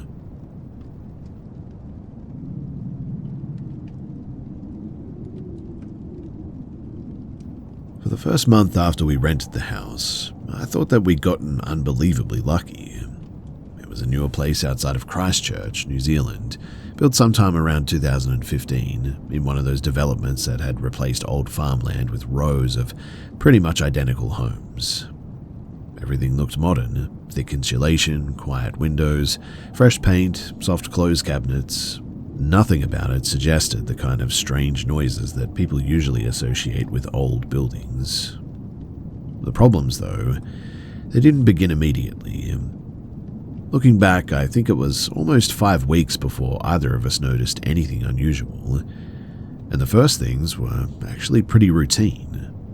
Every morning, we'd wake up to find one small thing in the kitchen no longer where we'd left it. A wooden spoon would be sitting on the draining board instead of inside of the drawer. A dish towel would be folded differently. A cereal box would be turned 90 degrees. Nothing missing and nothing broken, but just, well, adjusted really. My girlfriend blamed me, and I blamed her for some time. Eventually, we even started laughing about it. That stopped though when, almost every night, sometime after midnight, we would hear something moving through the house. Just the unmistakable sound of objects being repositioned. A cupboard opening, something gently sliding across the bench top, a chair leg scraping a few inches before stopping. It always sounded very careful too and never rushed. The strange part though was that the noises, they didn't travel randomly. They seemed to move from room to room in the same order every night, beginning in the laundry, then the kitchen, and then ending somewhere near the ensuite bathroom. If we stayed in bed, it would continue for an hour or more at least. The second either of us got up though, complete silence, every single time as well. I'd flick on every light, search every room, check every window and door, but never anything there. The chairs were exactly where they'd been, the cupboards were closed, the floors were empty. I would get back into bed, wait a minute or two, and hear another slow scrape coming from the kitchen. After weeks of this too, I started trying practical explanations. I checked the roof cavity for animals, but there was nothing there. I called the property manager to ask whether there were any issues with the electrics or the plumbing or anything, but nothing unusual. An HVAC technician inspected the ductwork because I was convinced expanding metal was somehow producing the sounds. He couldn't find a single problem though. Eventually, I sort of became obsessed with proving that we were imagining it too, and I borrowed 2 security cameras from work at one point. One covered the kitchen and the other watched the hallway leading toward the bedrooms. For 3 consecutive nights too, the recordings showed exactly what you'd expect. Just an empty house. Meanwhile, lying in bed watching the live feed on my phone, I could clearly hear something dragging across the kitchen floor only a few meters from the camera. The microphone almost picked up nothing as well. Just a faint scratching sound that wasn't even loud enough to explain what we were hearing in person. My girlfriend reached her limit before I did, though, and one night she walked into the hallway and just loudly said, "If someone's here, we're trying to sleep." The noise stopped immediately. Not gradually, but I mean immediately. Neither of us moved. We just listened. For nearly a minute, the house remained completely still. Then, all of a sudden, we heard a long, steady exhale. Not from the hallway and not from outside. It sounded like it came from somewhere inside of the walls themselves. After that, too, the activity changed. The noises, they became less frequent, but objects started appearing where they just shouldn't be. I'd leave like a tape measure on the dining table and find it standing upright in the kitchen windowsill the next afternoon. A coffee mug would be sitting inside of an empty saucepan. A television remote disappeared for like 2 days before turning up perfectly centered on the laundry bench. Everything was always positioned with almost unnatural precision as well. Never tossed or hidden or anything, just relocated and perfectly placed. Curious more than anything else, I tried a small experiment at one point. So, before going to bed, I placed a smooth river stone on the middle of the kitchen island one day. I took a photo so I would know if it had moved. and the next morning the stone wasn't where I'd left it. Mind you, it hadn't fallen or rolled or anything. It was now sitting inside of an empty grocery bag hanging from the pantry doorknob. Also, the bag hadn't been there the night before either. Neither of us had touched it, and that was months ago now. We're still living in the same house because, well, breaking the lease would cost a fortune now. The noises, they haven't become violent or anything, and nothing has ever tried to hurt us or whatever, but if anything, whatever shares the house with us seems more interested in rearranging things than frightening us. Still, though, we've certainly developed habits that we've never had before. Like, we don't leave random objects sitting on the benches overnight. We always close every cupboard before bed, and neither of us ever says goodnight to an empty room anymore either. It's hard to explain, but I think that the more we acknowledge it, the more powerful this thing seems to become.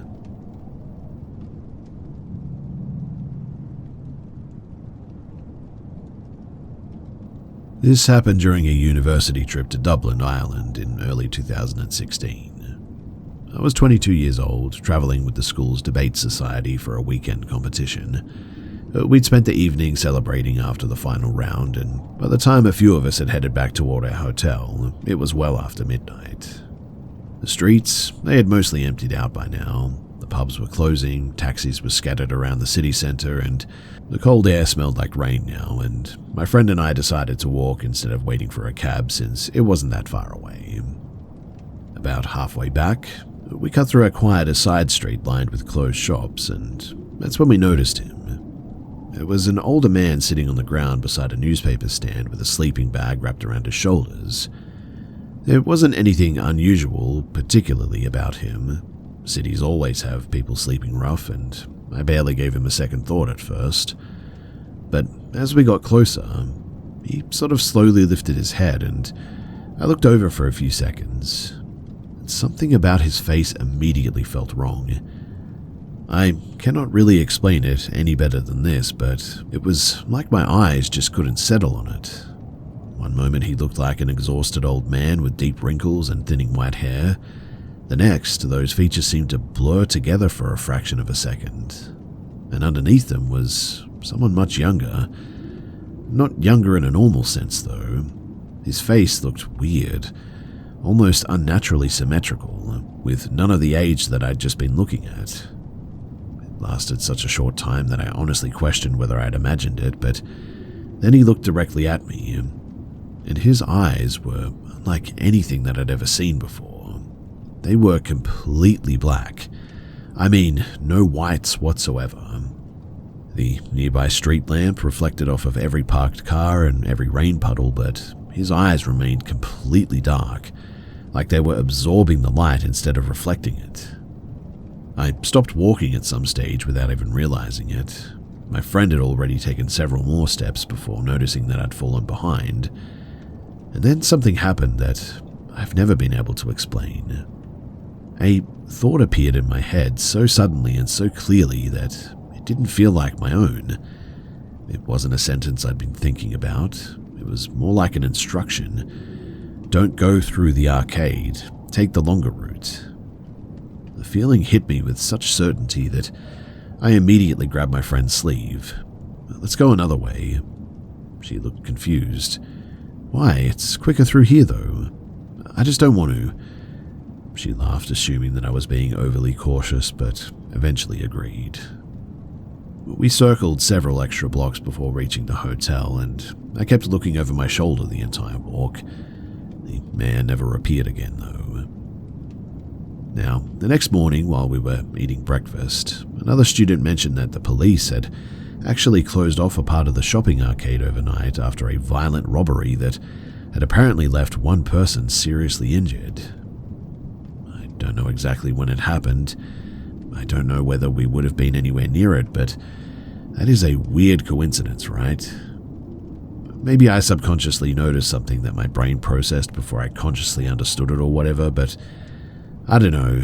That is weirdly specific, right? When we walked past that place again where the man had been sitting, he was no longer there anymore, which is not really surprising, right? But I just don't know what to think about any of this. All I do know is that I trusted that impossible feeling enough to change our route, and for some reason I've just never regretted it. And even now, years later, if I get one of those sudden, overwhelming instinctual feelings that tells me to turn around or take another street, I remember that night and that old man, and I don't argue anymore. I just listen.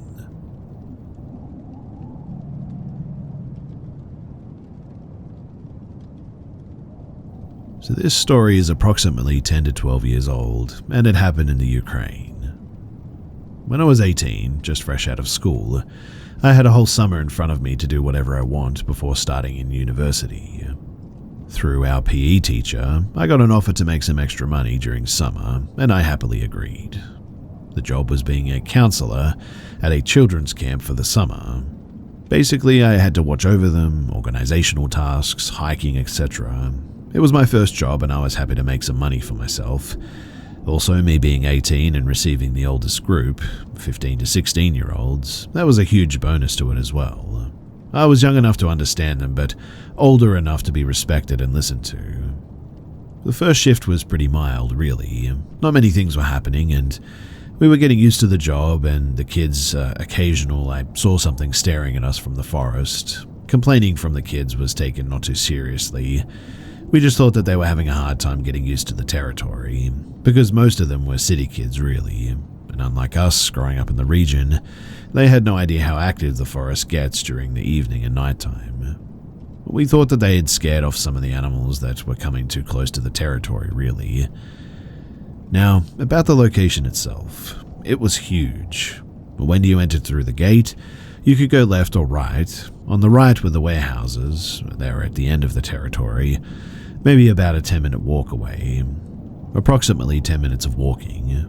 Also on the right was the canteen, where we would have our meals, and then there was the football field too.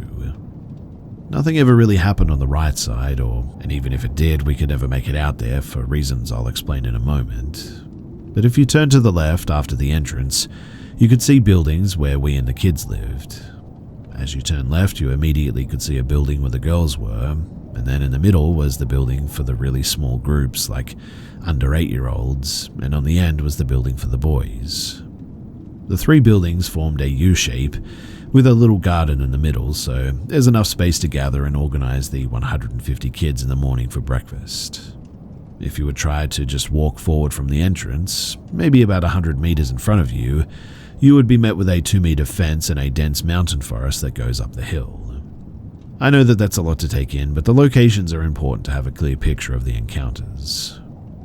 So, as I said, the first shift was pretty mild.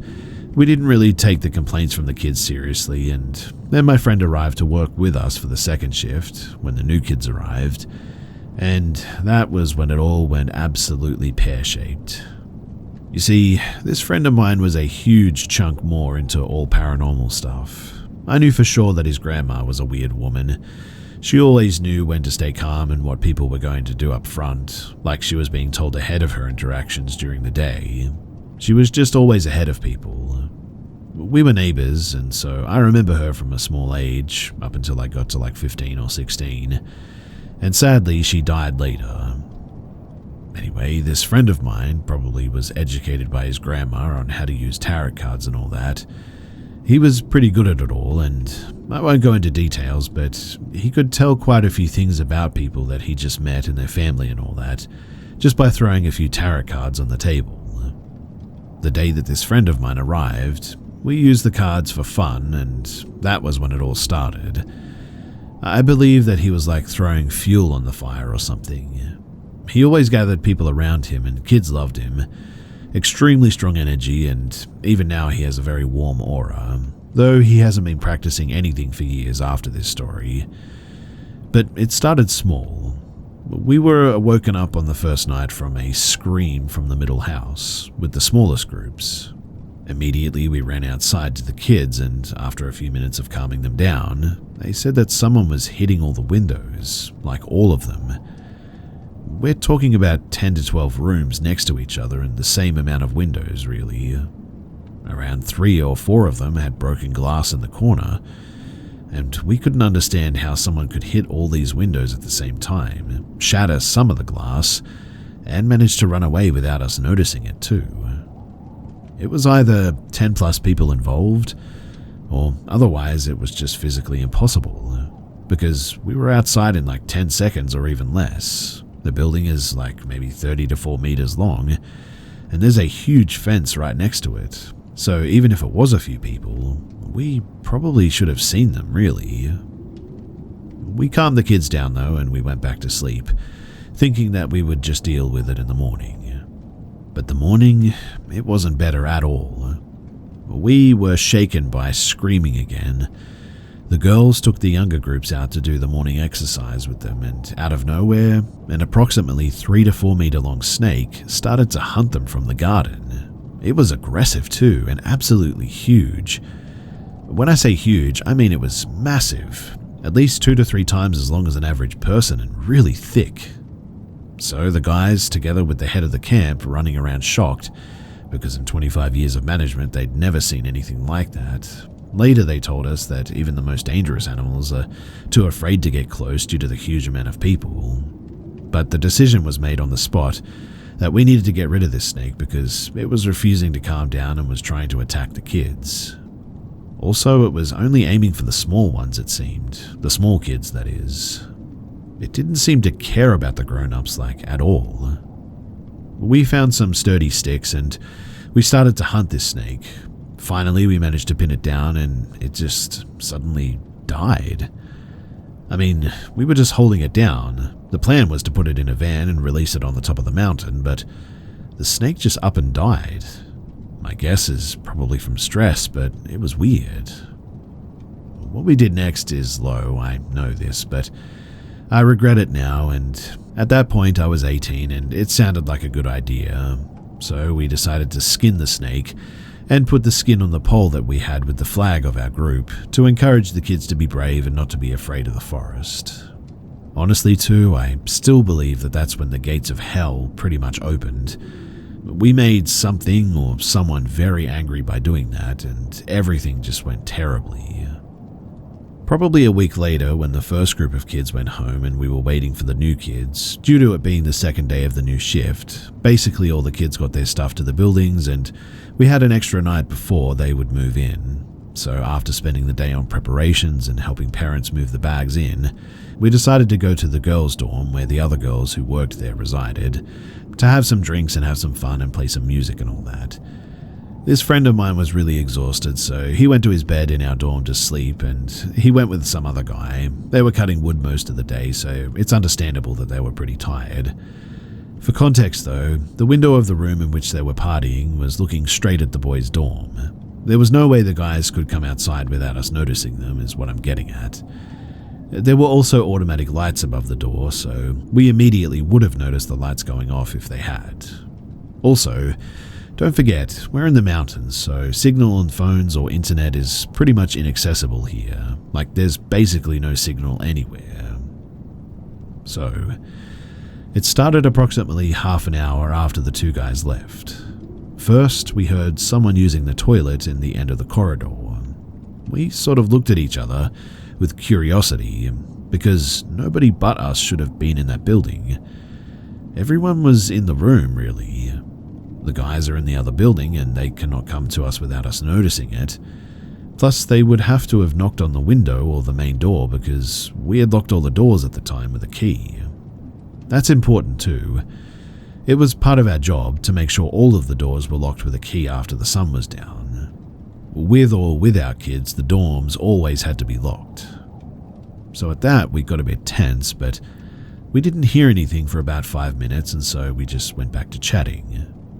10 minutes passed and the girls literally screamed when someone very fast knocked on the door to the room, then tried to push down the handle. I jumped to the door literally 5 seconds later, fell on my butt along the way, and when I opened it, there was nobody. We ran out to the corridor, checked all the rooms, but there was nothing. The windows were locked, door locked on the key with us in the room. I think this was the moment when we started taking it more seriously too. We sat for a minute thinking about what had just happened, and there was absolute silence in the room. 4 girls and me with another guy. Then the silence got abruptly disturbed by a knock on the window. Just one very heavy knock, like someone slapped his palm on the window and left it there. I immediately jumped at that, waiting there to see one of the guys, thinking that we must have missed them coming outside because we were busy checking the rooms. But I can assure you that there wasn't anyone there. It was now too that I got a very uncomfortable feeling that somebody was watching me from outside. I could see the whole garden in the middle, the forest to the right over the fence, and if I really pushed my face to the window, I could even see the door handle to the building that we've been in. But no living person, no one. I gave a voice to my concerns about being watched, and one of the girls came next to me to look outside. That was the moment that I almost went deaf because she started screaming, "Who are those people?" at the top of her lungs. We calmed her down as much as we could and asked her to tell us what she had seen.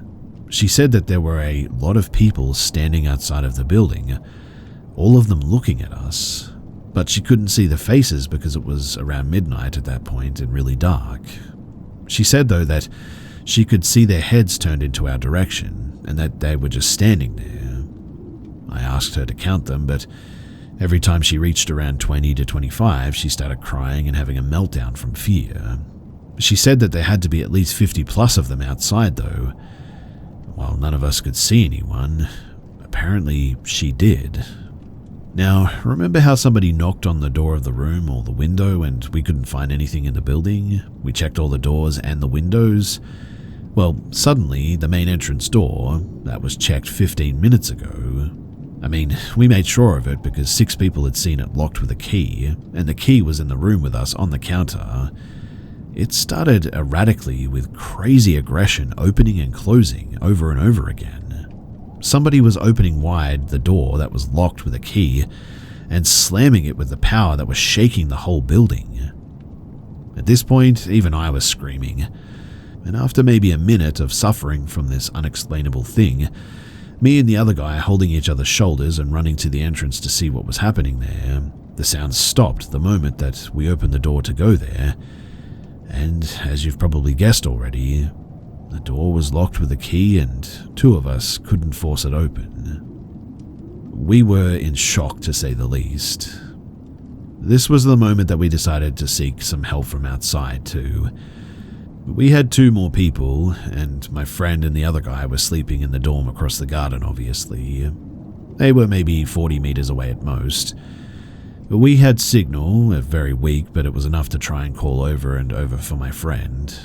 In our head, he was the most experienced with this stuff, and we had some hope that he would know what to do. We must have called probably 30 times in an hour, but there was no answer. In the meantime, the people that the girl had seen were still outside, according to her, and she was seriously freaking out with the other girls while we tried to reach my friend. We couldn't reach him for whatever reason, but eventually after another 20 minutes, she said that she sees them walking away to the forest, just going through the fence like it wasn't even there. Even for us grown-ups, it was hard to climb that fence. It was really high, and she said, though, that they just went through it. Now, we were in there for quite some time, and in the morning when the sun was coming up, we finally got brave enough to go outside and to go and get my buddy. And he told us a crazy story of his own, too. Apparently, he got up to have some water at around 1 in the morning, looked outside the window to check if we were still up, and saw me in the window, waving to him and showing a thumbs up. I can assure you, though, that that never happened. Also, he said that he should have received some calls, but he never got one. Then he said that when he went back to sleep, just to wake up 30 minutes later from something that he couldn't describe, he said that he sat up in his bed, looked out the window and saw his grandma on the other side. Apparently, she told him to go back to sleep because he cannot go outside now and his friends are going to be fine. She will look after them. He thought that it was a dream, and so he just sort of went back to sleep. That was around the time when the girls said that they started to walk away to the forest as well, allegedly. Also, the phone of my buddy was found in the morning in the middle of the garden, while he never left the room and was checking his phone when he woke up the first time, so he definitely had it. Also, He said that he had a strong desire to come to us when he first got up, but he saw me in the window with my thumbs up and decided to stay, believing that we were fine. And so, all in all, when we put together the stories in the morning, we probably got our first white strains of hair from stress, but my friend said we have to apologize. So the next night, me and him went up to the forest. He made a small fire. We burned some herbs and loudly apologized to anything that we disturbed by our actions. And weirdly, after that, nothing really happened. There were some shadows in the forest here and there, some weird sounds in the night, but nothing like before. One of the girls managed to shoot a picture of something white passing in front of one of the windows on a Polaroid, but sadly after our work ended, we didn't keep in contact, so I can't provide the photo. Maybe my friend was still in contact with her or something, and maybe I could retrieve them that way, and if I do, I'll be sure to show it. But in the end, after working there for some time, eventually I left, and it was a crazy time, and all those events that happened that night are something that I'll never forget as long as I live.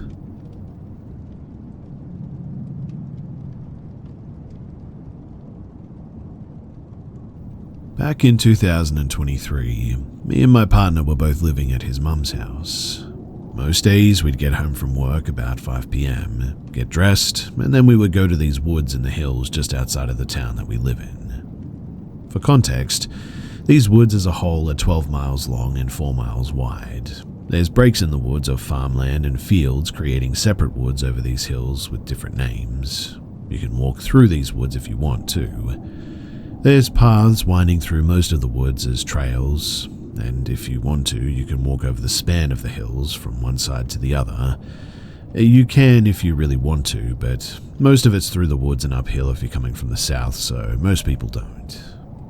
The one that we always went to is called Wind Down Woods. So, me and my partner, we would go to these woods nearly every day after we finished work, just to go for a walk or a smoke, or maybe even both. We went about doing our usual routine, walking around and talking about our days, following the trail in these woods that loops around a large set of trees, with more around you on the outside too. It would kind of look like a messed up donut from a bird's eye view, I guess. Anyway, we were walking on the path that takes you back up towards the top of the woods. That path also takes you down towards the car park once you get to the meeting point of all the paths together, when we see this man in the distance walking down the path at Point B. Point B are one of the trails that just goes up into the woods beyond Wind-Down. We've still got to get to the meeting point of all the paths to get back to the car, and at this point he's pretty far away from us still, but I just had a bad feeling though, because the first thing that I noticed about this man when we got closer was that he was wearing office shoes and carrying a pair of hiking boots whilst seemingly on a walk in the woods. We were talking about this as we were walking up and sort of laughing about how strange it was. The guy was walking faster than us as he was going downhill and reached the meeting point of the paths a few minutes before we did, but we could see him the whole time.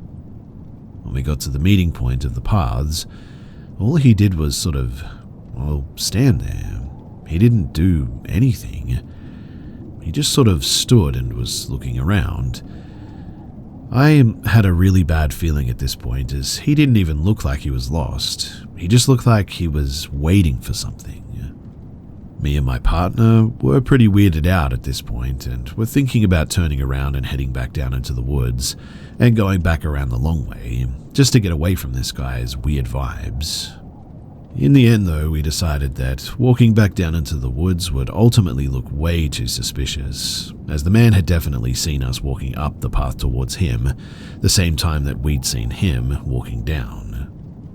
So we just kept walking up, and the whole time this guy was still just standing there, looking around with these shoes in his hands. Having no other choice than to walk past this guy to get to the path down to the car park, we went up and we went past him. Getting close to him, I saw something that worried me more than it weirded me out. The guy had a backpack on and there was a handle coming out of it. 100% the handle of a hammer, or maybe an axe. I knew it couldn't have been anything else. He hadn't been on a phone all that time that we'd seen him, not even when he was loitering around. Just more and more stuff adding up and freaking a man out.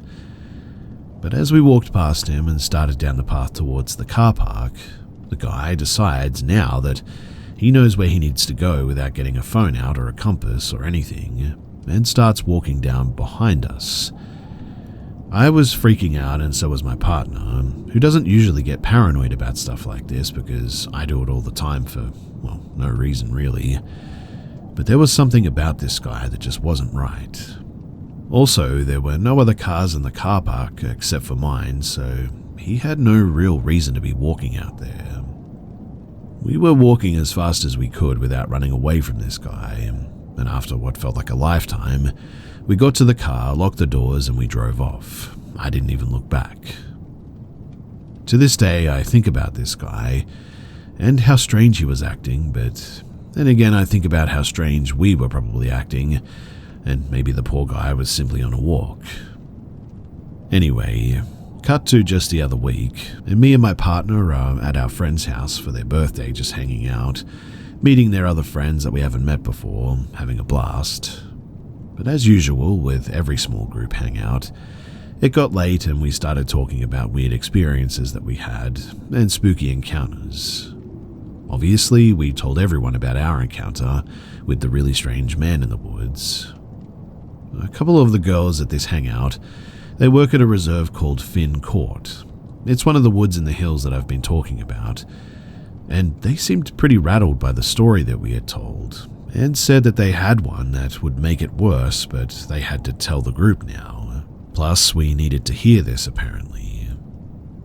So one evening at work, E was on a closing shift with her manager, and they'd been cleaning up the cafe and doing final checks when E's manager tells her that he's going to do the rest by himself and that she could just go home. Who doesn't want to hear that, right? So off she goes to her car, sits there a little bit to chill and roll a cigarette before driving home, and later that night she gets a text saying, "Don't ask, just don't come into work tomorrow."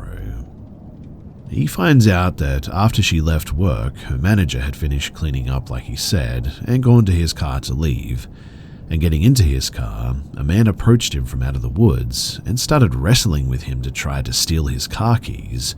Managing to get the man off and get into his car, the manager drove away and instantly called the police. After talking to the police, they connected some dots of a call that they'd had earlier that evening from a concerned neighbor living in a village a couple of miles from Finn Court, reporting a suspected burglary of one of her neighbors. Another call from a mental health institute in town about as far away as ours from these woods from the opposite direction, saying that one of their patients had escaped.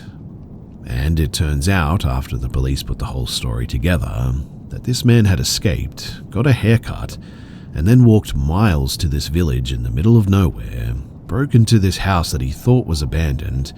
It was actually the home of an elderly couple. The man was completely disabled and wheelchair-bound, and his carer was his wife. And the man actually murdered the elderly lady and just left the man in the house before leaving and walking into the woods, wandering around them and looking for someone with a car that he could steal from.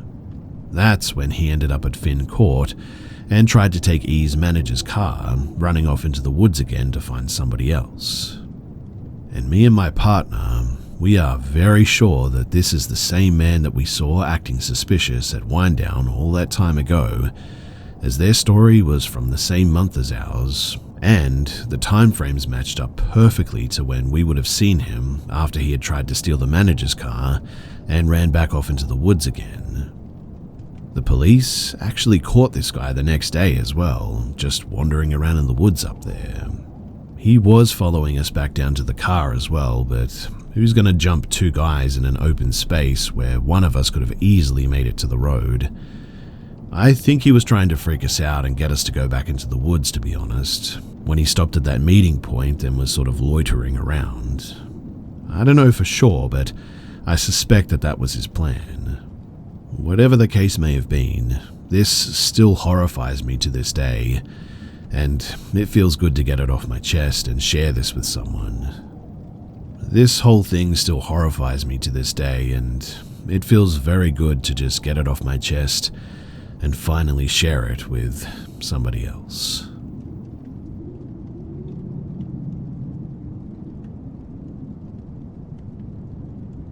For a little bit of background, this was at my family home when I was a teenager in rural Indiana. I had already had other insanely weird ghostly experiences at this house and property, and I am all into the weird and the unknown. Although this experience actually gets me panicked anytime that I think about it. I was walking my puppy Apollo by the woodline at night. We had a big yard, so obviously he had no leash on. This tree line was attached to a huge amount of woods. It was pitch black, and I usually am always paranoid in the dark, but I felt really weird that night for some reason. It really felt like something was, well, watching me, I guess. Like the physical reaction your body gets to it, like being stalked almost. I soon realized that maybe I was more than paranoid and started to walk back down the gravel road back home, which was a bit away. We lived in an area where people would be caught hiding in the woods from the cops all the time. It was an area with a lot of meth addicts, so I wasn't taking any chances. And well, I took only a couple of steps back when I heard this giant sort of thunk sound. It legitimately sounded like somebody had dropped a bag of bricks from up high somewhere. The sound came from inside the woods though, and it sounded like it was parallel to me. Now, I had my dog with me, so I was going to yell "he bites," assuming that it could have been another guy on the run, but before I said anything, this tall, I believe 7-foot figure at least, comes out of the tree line. Whatever it was, it had sickly white pale skin and was completely starved. I could see its bones poking out of the cloth that it wore around its waist. A human-like body with our hands and feet, but really lanky limbs, and an abnormally wide chest. The face was genuinely the worst though, and the most confusing part. Imagine a deer skull without antlers, but also much wider and flatter on the front-facing part.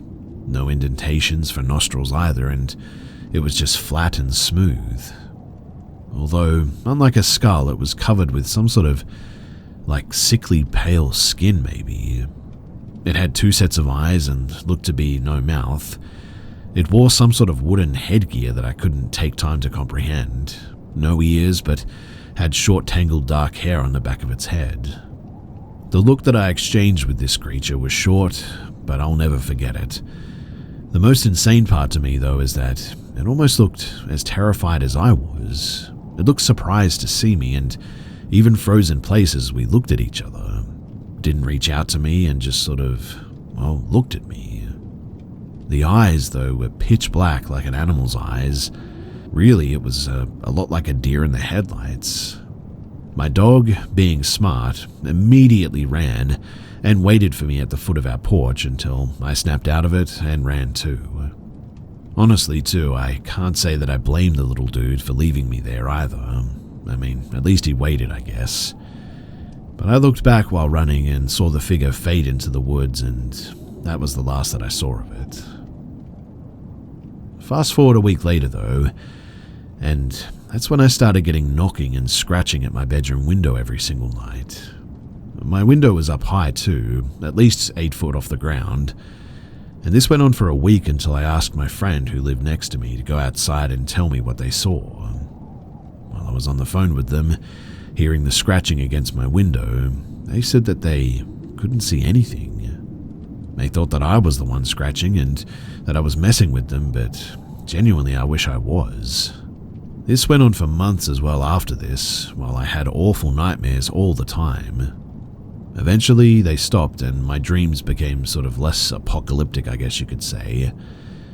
And after some research, I have to wonder, was this a Wendigo? I didn't think that they would be afraid of humans or look like that. Is it something entirely different? I have no idea. All I know is that I'm very grateful that it all ended, and I've been sitting on this for years, wondering all this time what the heck that was.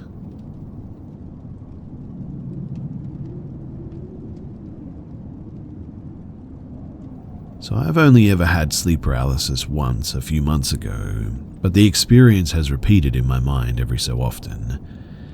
I was in bed, home from college. I'd woken up in the middle of the night and the hallway light was on. I rarely even turn it on though, so I know that I didn't turn it on. It's possible that my dad did, but that would be unusual. Anyway, peering around the corner is a pale woman with shoulder-length straight black hair. She was wearing a polka dot black and white dress. She smiled at me the entire time, but her expression was slightly uncanny valley, I guess. Creepy and unsettling, but the smile also felt genuine, if that makes sense. I didn't feel like she was malicious or anything, and she stayed still and just sort of watched me. The whole experience lasted maybe a minute before I broke out of the sleep paralysis. The experience obviously freaked me out, mostly because I have a fear of home invasion, but whenever I remember the experience, I don't feel the same terror that I did in the moment. Again, that was the only time that I'd ever seen her. Now, I live in Central Florida, and this past week I had been hit by Hurricane Milton. I'm okay, by the way, just some flooding in the area, but luckily no damage to our house. I was sleeping on the couch because I'm paranoid about windows breaking in through rough storms, and my bed is right under a window as well. I woke up in the middle of the night, and the storm was still going strong. I know that I wasn't under sleep paralysis or anything because I immediately started petting my cat, who was anxious from the storm. I looked out of our back door, and that's when I saw her standing in the middle of our screened-in patio. She had the same expression and was wearing the same dress. I just stared at her, looked at the lock to make sure the back door was locked, and then back at her again, and she just didn't move. After a little while, maybe a minute or two, it was like I blinked and she was just gone. I've been going over it in my head non-stop, and the only thing I can think of is maybe I had a weird false awakening or something. Either that or I'm going crazy. I don't remember waking up a second time, but I feel like it makes the most sense, or maybe it was like a stress hallucination or something. Whatever it might have been, I would really love your opinions. I consider myself to be a very spiritual person, but I admittedly am not very knowledgeable about anything specific, I guess. I basically just want to be more knowledgeable on why she's visiting me, who or what she is.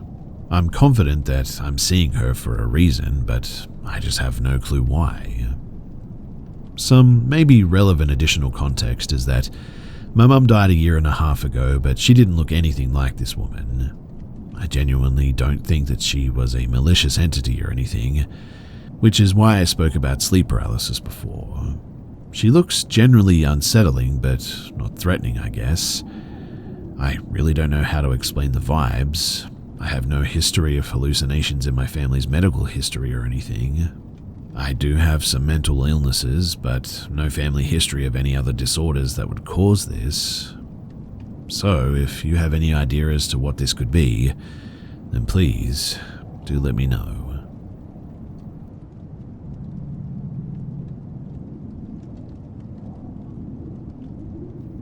I was in my early 20s and went camping with my spouse and another couple. Way up in the Smoky Mountains, about an hour from the nearest small town, there are 2 to 3 other sites, but none close enough to hear anybody. It's probably 1 a.m. and we're sitting around the fire talking, and we hear somebody whistle the Hunger Games whistle 3 to 5 times. We laughed it off and kept talking, figuring that it was another camper out for a stroll or something. We do live in crackhead capital after all, and people do some weird stuff here. But let me set the scene here a bit. So my friends were on the opposite side of the fire, facing the rest of the camp. My back is to the camp, and I'm facing the woods. My dog is asleep by me. It's fall, and there are leaves everywhere, and walking through camp was crunchy. And about an hour or more later, after the Hunger Games whistling, I just feel eerie. Like, it's pitch black all around us, and I've always been a little scared of the dark. I turn around and glance behind me, and I felt like I saw, or thought I saw, something white and then something black. I even said, That was weird, and we kept talking. It had to be my mind playing tricks in the dark because, well, I'm a bit of a pansy, but a few minutes later I still feel weird. I turn around again and my eyes focus on the white and the black. I can now tell the white is the top of a shirt and white short sleeves.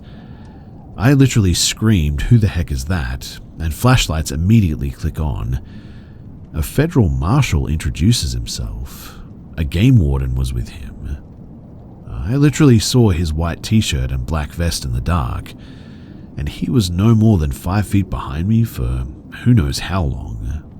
Like I said too, it's very crunchy out, and my high alert cattle dog never heard them either.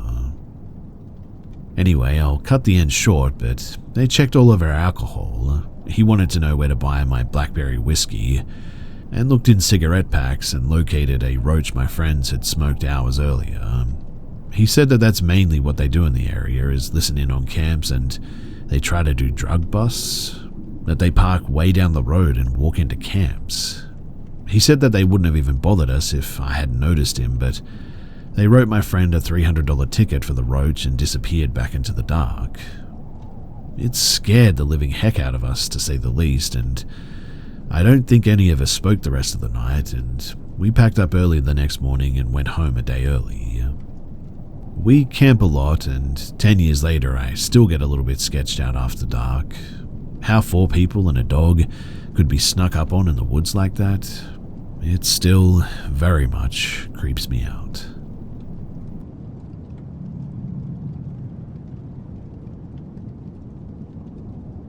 This story happened to me about 5 days ago. It was on a Saturday, and for context, I'm a 16-year-old French boy. So, I was with my friend this Saturday in my little French hometown, casually hanging out at the border of the town for a whole hour. My friend here is a 17-year-old girl. We were sitting on some big rocks behind the kindergarten school of our town, right in front of the beet field around 8 p.m. The sky was starting to turn dark, and nothing has ever really happened in our town since we've lived here, except recently when a horrific stabbing account happened with a family. It really has nothing to do with my story, but I note it because, like I said, nothing ever really happens here. Anyway, I was sitting with my friend eating stuff like we casually do when we hang out, when suddenly I spotted a man with a beanie. He had his hands in his sweatshirt and was directly walking toward us. He was way too close for my friend and I to just get up and walk away at this stage, but he comes right in front of us and starts talking in English. My friend doesn't actually speak English, so she didn't really know what was happening at the time. This guy comes right in front of me when he noticed that I was able to speak English and tries to shake my hand, which I deny the approach. Note too here that he didn't look like he was drunk or under drugs or anything. This weird guy though starts talking to me, and he points out the field that was behind my back, which means that if I wanted to look at it, I would have needed to turn my back to him. And then he was sort of very insistently saying, "Is that cabbage?" I responded yes, but he wasn't satisfied by my response, since he was trying to get me to look behind me. However, there was literally the other part of the field that was in my line of sight at my left. He tried to get me to look again and again, which was kind of stressing me out because this guy was like less than a meter away from me, which means that he could have done, well, anything that he wanted to me. Then he told me some incoherent stuff like, "My driver told me there was cabbage here," or "I asked people and they didn't understand." Right after saying that, he pats my shoulder, goes behind me, and crouches at the border of the field. He tells me to come to see if it was cabbage when I clearly told him many times that it was. Even though it wasn't, I was trying to get rid of this creep, but it did kind of look like cabbage. Right when I see that I'm out of his range, I say to my friend to take her bag and start running. At first, she thought that I was joking, but when she saw me running, she changed her mind quickly. We were like 20 meters away from him, and he started walking toward us but rapidly disappeared behind the kindergarten school. My friend and I were both really unsettled by this and quickly wanted to get home. We said goodbye to each other and we split in 2 different directions. I needed to go by the elementary school that was right next to the kindergarten school to get home. and suddenly I see the creep coming from the road that was between the field and the kindergarten school with his phone on in his hands. I quickly turned around and went to my friend's house with her, waiting for her father to drive me home. Later that night, my friend and I were talking, and we suggested that it may have been some sort of kidnapping or organ trafficking attempt, since it was the first time that we saw an alone foreigner that didn't speak a single word in French, and the fact that he got up and escaped quickly when we started running hinted to me that it was just some sort of pretext to something evil, and to move away with my friend. Maybe he had texted some guy waiting in a car for them to kidnap my friend or me, since the creep was clearly trying to make us lose time with this cabbage thing. But later that night, I told what happened to a friend of mine that lives in the same town as us, and he told us that he had actually seen this guy, that he was hanging around town and acting strange. We were obviously very unsettled and scared after that event. We're okay now, I guess you could say, but I still wonder if maybe that guy was up to something more sinister.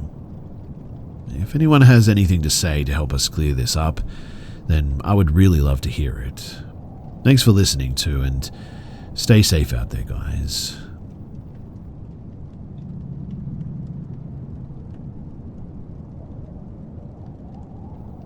I don't know if this counts as explicitly paranormal. It certainly wasn't a ghost in the normal sense, because my mother is still alive and to this day was and is in fine health when this took place. So when I was like 8 to 9-ish, I regularly stayed up late. I still do, and I think it had something to do with usually listening to my parents fighting and the fact that I was on edge when they were both in the house, but anyways, that bit's not too important. What is important is that this was another night that I was up late, or late for a child, so like 10 or 11. I had a TV in my room that I was watching, just hanging out on my bed next to my heavily sleeping sister. I think I must have gotten the feeling that I was being watched, so I looked over my shoulder and saw my mum standing over me. I still remember this too, like it could have been yesterday. It's such a clear thing in my mind that it makes me sure that I experienced it, and that I wasn't dreaming, but her face was just blank. Not literally, but there was absolutely nothing in her eyes. She wasn't smiling at me or frowning even. Her face was as neutral as it possibly could have been, and her eyes just looked empty. It wasn't like she was looking through me, like some people describe. She was definitely looking at me, and I remember already feeling weirdly uneasy just at this, but I think partly because I hadn't seen her come in. The TV, while I was definitely watching it, was basically next to the door, and I should have seen her come in, but I had been caught staying up late before, and I never ever missed seeing and hearing her or my dad coming upstairs or entering the room. And I wish that I could remember what I said, but I know that I tried to speak to her, but she didn't respond, like at all. And now that I'm putting this to words properly, I don't think that I recall her even blinking once. I tried a few times to get a reply, but every time that I did, all she did was stare at me with that terrible empty look. At some point, I hid under the covers, and I remember peeking out a few times to see her still looking at me, face unchanged. Then I turned to look at my sister, uncovered by the blankets, and I remember wishing that I could have done something to hide her too, but I couldn't will myself to move because I was too afraid, and I certainly didn't want to come out from under the covers. And when I looked back, my mother just wasn't there. I never even heard her leave. Also, the TV had gone black. Not off, but on a black screen, which was weird because I know it played shows constantly, all night, and it had never been on this black screen before or after this. You know when you have a TV connected to do something, then you sort of unplug the thing? It was basically that screen, but there was no connection message, and obviously nothing had been unplugged in any way. I stayed under the covers until I somehow fell asleep though, and I don't remember how long I was awake after she left, but I'm pretty sure that it was still dark outside by the time that I was asleep. Obviously, I asked my mum in the morning what the heck she was doing, and I distinctly remember asking why she hadn't answered me. And of course, she had no idea what I was talking about. She said that she hadn't come up to see us at all, or even woken up all night. I seriously doubt it was me dreaming or her sleepwalking. It was so real, and while I recognize that sometimes dreams are like that, mine were never so grounded in reality like this, and I just have such a strong feeling about it. She's also never slept walk before this story or afterward, and the fact that she just disappeared and appeared out of, well, seemingly thin air, the whole thing just doesn't make any sense. To this day, I think it's the weirdest thing that I've ever experienced. I haven't brought it up to her in years, but now that I'm sharing this, genuinely I'm tempted to talk to her about it again and see if she might know what the heck that was.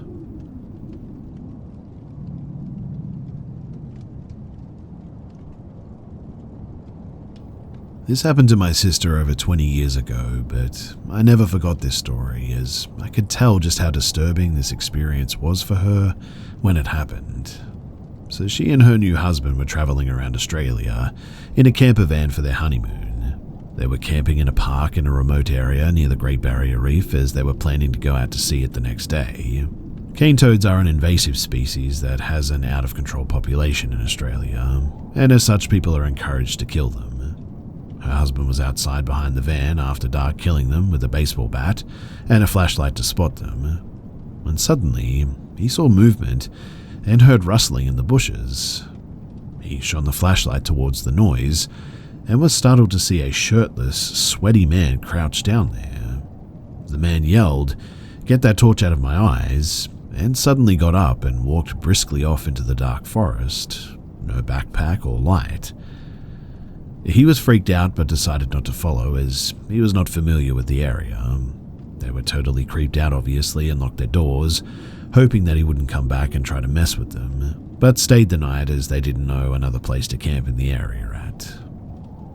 My sister thinks that he was watching them for hours, though, and possibly waiting for her to go out by herself to use the bathroom. But who truly knows what his intentions were?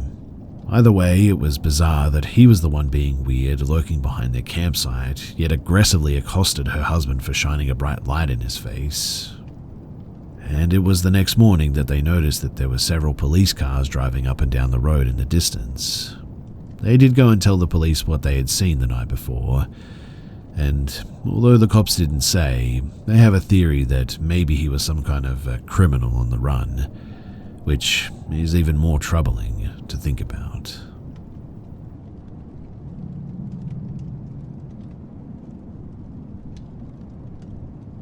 So I grew up in a small rural town on the Sunshine Coast in Queensland, Australia, on a property that had 150 acres of bush that my stepdad at the time carved out some trails for me and my siblings to ride our bikes on when we weren't at school and stuff like that. Any chance that I got, I'd be out there and never experienced anything like this before. So I was the sort of kid who got a kick out of being out there by myself and always felt safe. I was always content with my own attempt at teen verse wild, and I would quite regularly grab a swag, a backpack full of snacks, jump on my bike and find a new spot to pitch up the swag to just enjoy being away from it all. I never felt in danger of any predators, since there aren't really any here, and any animal that would have even remotely come close to causing me harm would immediately dip the moment that they heard my bike, so being out there always felt quite tranquil. But this day was different. So it was about 7:30 in the evening, and being in the middle of summer, it was still fairly bright out on the trails. So I thought nothing of jumping on my bike and going for a ride for a few hours. It was along one of my favorite trails. A tree had fallen across it, so anytime that I decided to ride it, when I got to the spot that I'd have to stop and pick my front wheel up and prop it on the tree so that I could ride over it and continue. But when I pulled up to the log this day, something just didn't feel right. I was immediately incredibly uneasy. It felt like someone was staring daggers through me with 1,000 years of rage in their eyes, and it made every hair on my body stand on its end. But I looked around and I didn't see anything. And so I quickly brushed it off as just me being irrational because I had one too many energy drinks. The nearest neighbor or even anyone would be walking an hour to our property just to reach this spot, but then I heard what sounded like twigs being snapped and walked over behind me in the back of the tree line, which immediately brought my heart rate up to 11. I scanned around again and again saw nothing, but this time I just felt like I was in a world of danger and had no idea why. I started sheepishly saying, "Hello, is anyone there?" and got zero response except for the sound of twigs breaking around me. And that's when I heard it. A voice came from somewhere beside me saying, "Help me," but it sounded like two little girls saying it in unison. And man, did that absolutely flip me out. I had never been more scared in my entire life. I ripped my bike over the log and rode faster than I ever had in my entire life out of there, but as I was starting to make some distance, whatever that thing was shrieked so loud that it sounded supernatural. Almost like a person screaming, but at the same time, also like a giant truck's brakes screeching. I just kept going though until I reached the other side of the property and pushed over a barbed wire fence which backed onto a dirt road, and I pelted it back home. The only person that I told about this was my little brother, and at the time he just called me a liar and we moved on from it. It took me quite a while to build up the courage to ride those trails again, especially that one, but after that, I never did experience anything like it again. I would love to hear your thoughts though on what it could have been. Every logical thing that I've always come up with has always fallen short, so I'm out of ideas and would love to hear yours.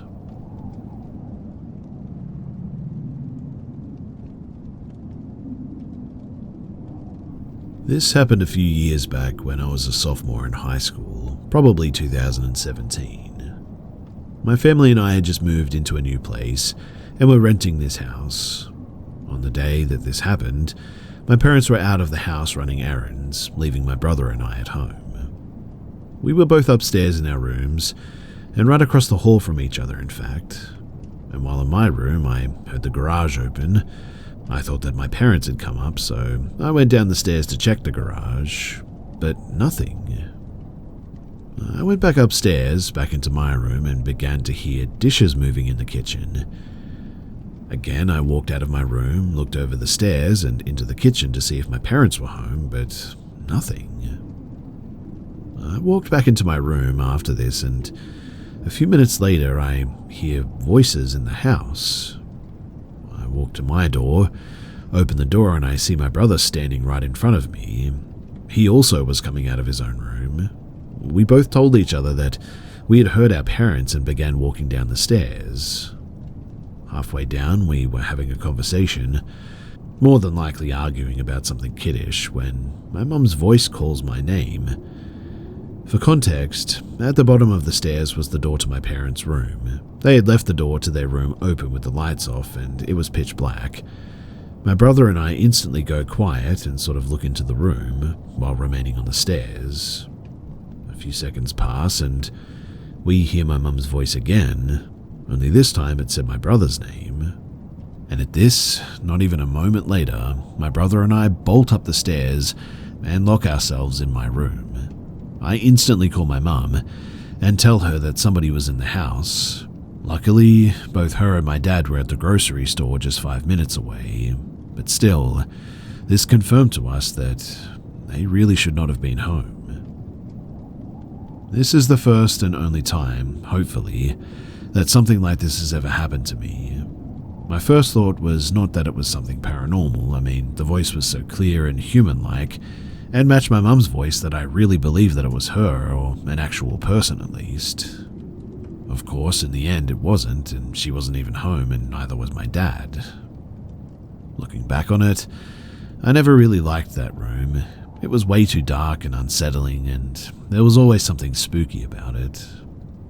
But I still do wonder what spoke to me, and my brother for that matter, from my parents' room that day.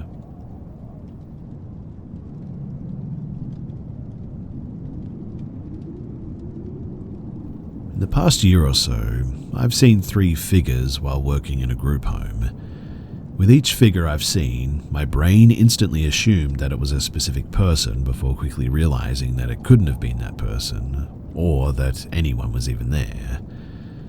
I'm not the first person to have seen something at this group home. Co-workers past and present have mentioned witnessing unexplained phenomena, with most of the reports being of shadow figures, as in they straight up saw a shadow that moved like a person. However, when I saw the figures, they weren't shadows at all. Basically, I'd seen something and my brain would tell me, so-and-so just went into the kitchen, or so-and-so just walked past me, only for me to realize that nobody had been there. People have also reported hearing strange voices over monitors during third shift, TVs or lights turning on by themselves, or hearing doors slam with no one around to do so. Multiple people witnessed a curtain unfurl itself, and one night, 2 staff were working third shift together. They were both sitting at the table together when suddenly, one of their phones started ringing with a messenger call. She goes to answer it and sees that it was from the other staff that was sitting there talking to her, but the other staff had their phone plugged in and charged in the kitchen. The other staff goes to check on their phone, and lo and behold, it was calling the girl on Facebook.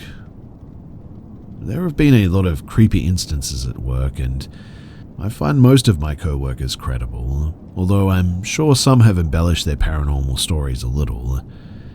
But my first experience happened probably around a year ago.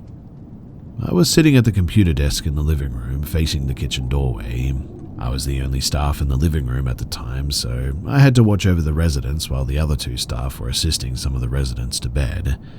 When suddenly I saw someone walk into the kitchen, and although I didn't get a good look at them, my mind instantly assumed that it had been one of the residents. His name was Adam.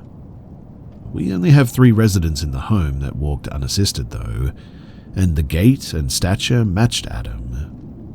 After about 5 seconds, I remembered that Adam wasn't even home though.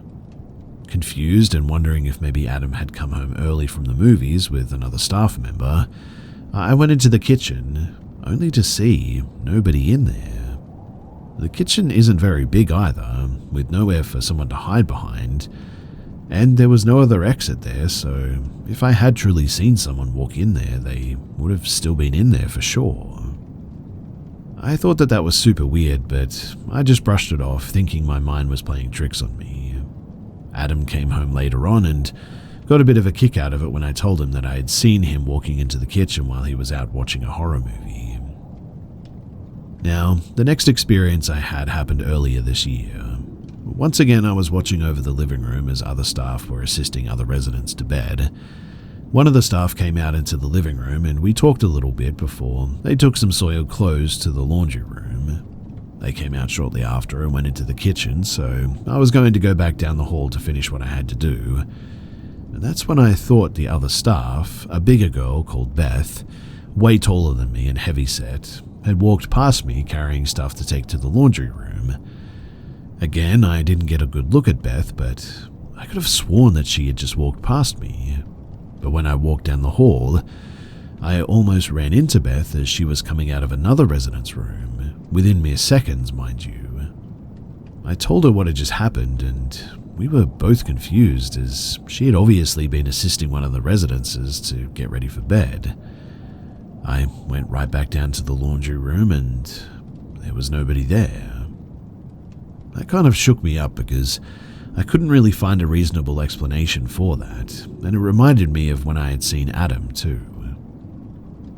Now, this last experience literally happened the other day, and is what prompted me to speak about it here.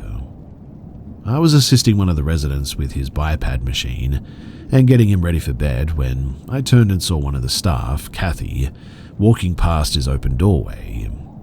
I remember seeing her pink sweatshirt, one she wears frequently, and assuming that she was going to check one of the other residences at the end of the hallway. When I was done, about 10 seconds later, I went to go and check to see if Kathy needed a hand. But she wasn't anywhere to be found. I called her name and she didn't respond. When I went back down to the living room, Kathy was sitting at the table.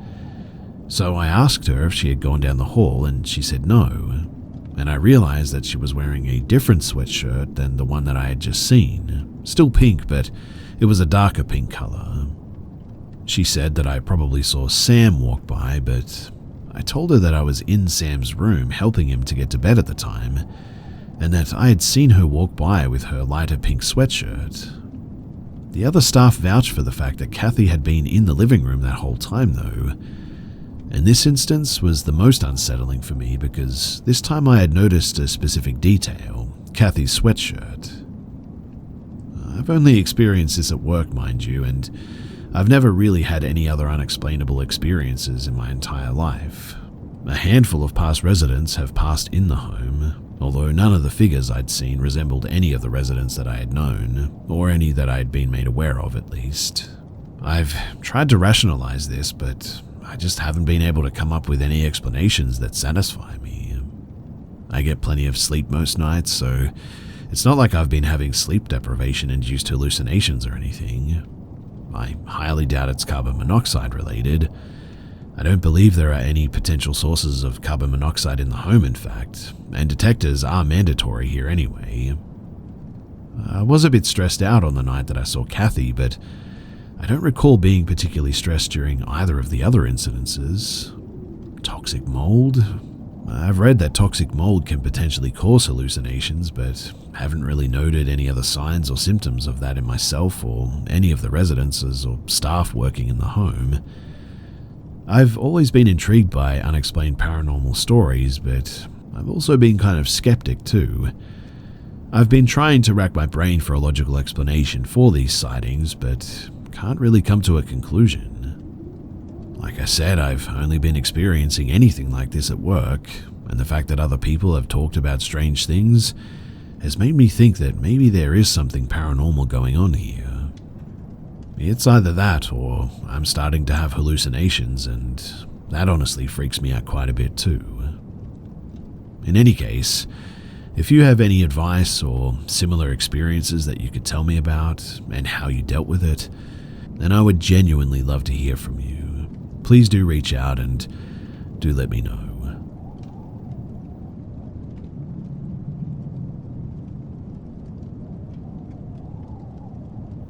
I've never shared this before, but I felt like this was a good time to do so. So, I was with my ex, who was not a good person at all. It was a rough time in my life. I was 22 and addicted to drugs, which he supplied. Though to be fair, I was addicted before we met. His family was very dysfunctional, to say the least, and his father had actually passed away a year before we got together. He had been a pastor, but he was also a very bad person. He did things to his own kids that no parent should ever even think about, but he passed away in the house where these things had happened. There's more to the story though, because his sister had been heavily involved in satanic rituals with her ex, and had actually sacrificed animals in the house. Goats, chickens, cats, things like that. Not while I was in there or anything, I would have done anything to stop that, but altogether it was a bad situation. Now one day, they were talking about paranormal encounters, and as I walked into the house, I said, "I've never really had anything like that happen to me." And well, I guess whatever was there saw that as an invitation. You see, I went to take a shower, and while I was in there, I saw a shadow that looked like someone had walked into the bathroom. I thought that it was my ex coming in for something. I looked out, and nobody was there. I figured that I must have imagined it, but then my purse flew off the counter and hit the side of the shower. That obviously freaked me out way more, and then I heard a loud bang. His mother had 2 crosses, one on the sink counter and another on the back of the toilet. The toilet and the counter were only a few inches apart, and when I looked, I saw that both crosses had fallen and somehow got caught on each other, upside down, stuck between the toilet and the sink. Well, that was enough for me. I ran out of there completely butt naked, scared out of my mind. Very embarrassing because I'm not someone who likes people to see me naked. But that night, I went to sleep and woke up with sleep paralysis for the first time too, which I had never experienced before or since then. Something was on top of me, choking me, and it was so dark and felt so evil. It was terrifying. Thankfully, eventually it ended, and I woke up the next morning absolutely petrified. I still think about this often because I like to try and rationalize things, but this one I just cannot. Nothing about it makes any sense.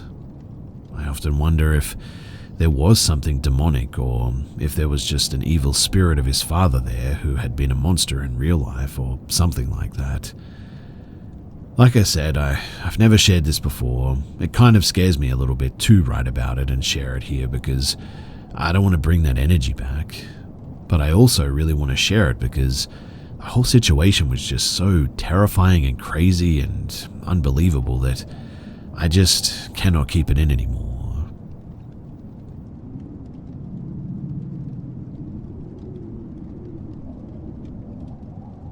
My wife and I have been renting our house for the past 2 years.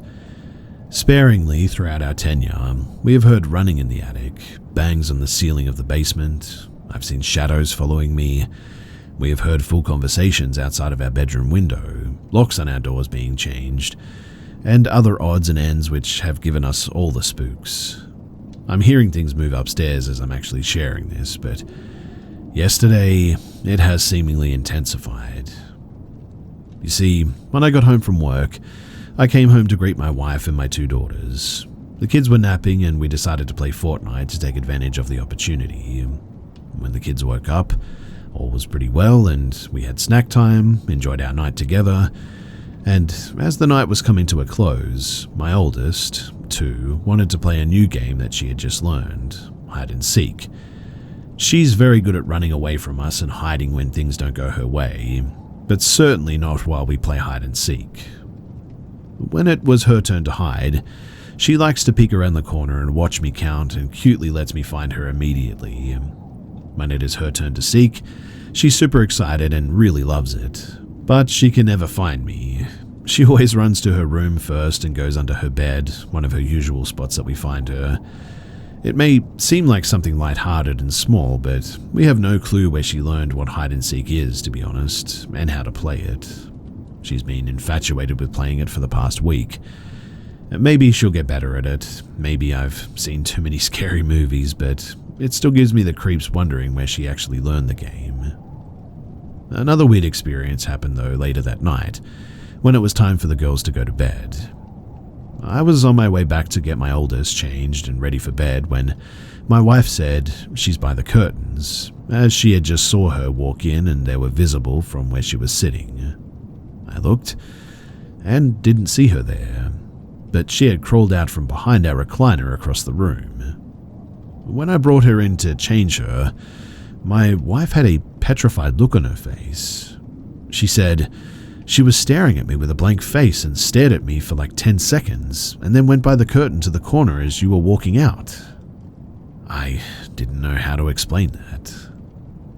Today, I went downstairs about an hour ago to our basement to put our laundry into the dryer and to find the 4 bottles of detergent and fabric softener along with a couple of other things that we keep on top of our dryer have all been knocked down.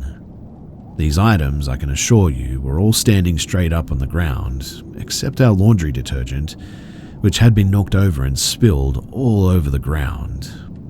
I was pretty ticked off because I genuinely thought that our cat may have knocked it all off since he liked to sit in it and look out the window.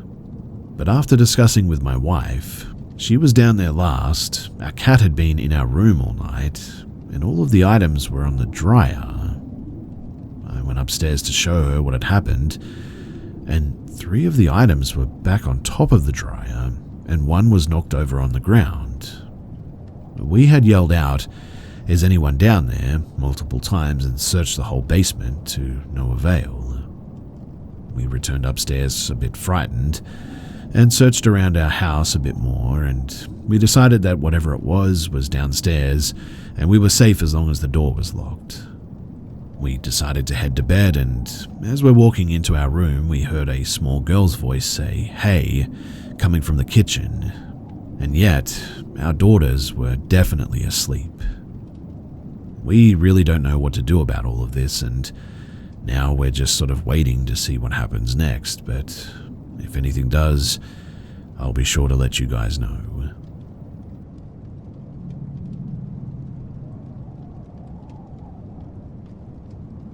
I grew up in a very old house in the Midwest that my parents got for a steal. It was originally built as a hotel, and the seller was very motivated to get rid of it. Growing up, weird little things happened all the time. The typical malarkey that is easy to ignore for years and years, footsteps, strange shadows, the feeling of being watched or followed, swearing that you see someone in the room right as you wake up, the room in the basement that chills your blood every time for no reason, the occasional hard-to-explain moments. I moved to the West Coast in my 20s for school and self-discovery, and during a visit from my family, my sister told me that they had met a ghost in the house. Obviously, as you can probably imagine, I was pretty skeptical about that, but my entire family backed her up. She was apparently in her room and her radio had been acting up, so just on the off chance she said, "Okay, if you're a ghost, could you just please stop it?" The radio turned off. She waited a moment and then said, "Wait, if you are a ghost, turn it on." And the radio turned on. After some experimentation, they devised a system of communication apparently. Volume up was yes, volume down was no. The digital readout on the volume was 0 to 30, so 1 was A, 2 was B, 3 was C, and so on.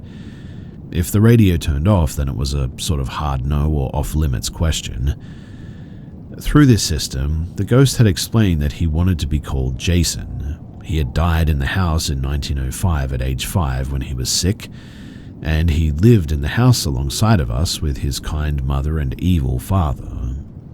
When they asked if he loved his father, the volume went to 0 and turned off. In fact, he refused most questions about his father. Apparently, he was the cause of the more malevolent experiences that people had had in that house. I was definitely intrigued, and went back home that year to visit for a chance to experience this all for myself. However, when I arrived, Jason refused to interact with me. I would leave the table and the radio would pop on. My sisters would call me back and the radio would turn off instantly. He apparently didn't want to have anything to do with me. As I thought about this, I remembered an experience that I had moving to the West Coast.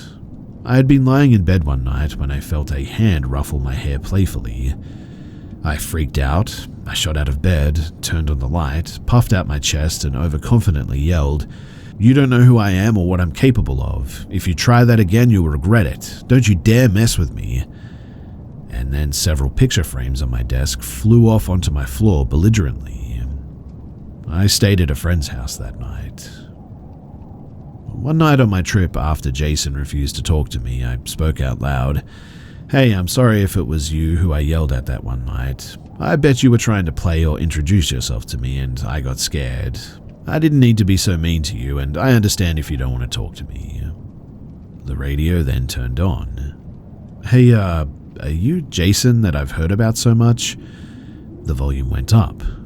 "Did I yell at you the night before I left?" The volume went up again, and then went back down to a reasonable level. "I'm sorry about that. Can we be friends?" The volume went up again. Honestly, it was incredible. He had introduced himself to several family friends as well. To prove that he wasn't some sort of hacked radio, he would do additional tasks too. He would ring our doorbell, he would push crayons around the table. He even did a really incredible trick for us. You see, while asking about the logistics of being a ghost, he had volume upped that he would travel anywhere almost instantly. To test it, we called up a family friend on the West Coast. This friend put out a newspaper on their kitchen table. Jason then visited them and came back to set the volume to the date of the paper. The radio turned off for a moment, then seconds later it set the volume to 17. The friend said, "So close, the paper was for the 18th. But Jason was not convinced. Volume up, volume down, 17. Volume up, volume down, 17 over and over again. The friend checked again and apologized. "Oh no, he's right. I misremembered. It's the paper from the 17th. Strangely, he refused to answer questions about God or religion. He gave us a few answers that contradicted as well. He told us that he didn't need to sleep, but that he had told my sister a few months earlier that he did. One thing he seemed to know was how long he would be there, though the volume Ouija system that he told my sister he would be around until her 28th birthday, then his family would move on to the next phase. At the time, this was a couple of years into the future, and sure enough, we never heard from him after that. During his time with us, though, he would occasionally visit our dreams too. We would have these extremely realistic dreams where a boy in a white hooded robe would say hi to us, ask to play hide and seek with us, or ask us questions about ourselves. Then he would confirm with my sister that he had visited us. He used the radio primarily, but in the final year he got a bit better at manipulating other electronics too. He could make printers print messages. He could manipulate televisions. He even sent us texts in the last few months. My mother had texted me, "I see you, haha," when I was back in the West Coast a couple of years after all of this. I texted her back, "Did you come out here to visit? Where are you?" But she was confused. She said that she was in the Midwest at home, and her phone had no evidence of sending a text with that message to me. I texted back, "I think Jason sent me a message. Hi Jason," and I got a reply, "Hi" again, not from my mum. My sister even once got a call with a picture of Obama and the caller ID saying Mr. President, but there was nobody there when she answered, and apparently no callback number. The radio confirmed with a volume up that Jason was goofing around apparently. It was a wild few years with that crazy kid haunting our devices. My family still has that radio out, just in case, but it hasn't turned on in years. My sister is now well into her 30s, and look, I know that this will be met with a lot of skepticism. Believe me, I understand. Even I was very skeptical until I was able to meet him myself. However, I think it's finally time to share this and to also answer some questions that people might have about it. So, that's why I'm here. If you have any questions, then please do drop them below. Also, here's some answers to some other basic questions that I've received before. So, does my family still live in this house? Yes, they do. My mum and sister are around, and there has been no communication or experiences from Jason or the father since my sister turned 28. Do I realize that Jason is a demon or a lying spirit, a malevolent entity sent to trick me? Maybe.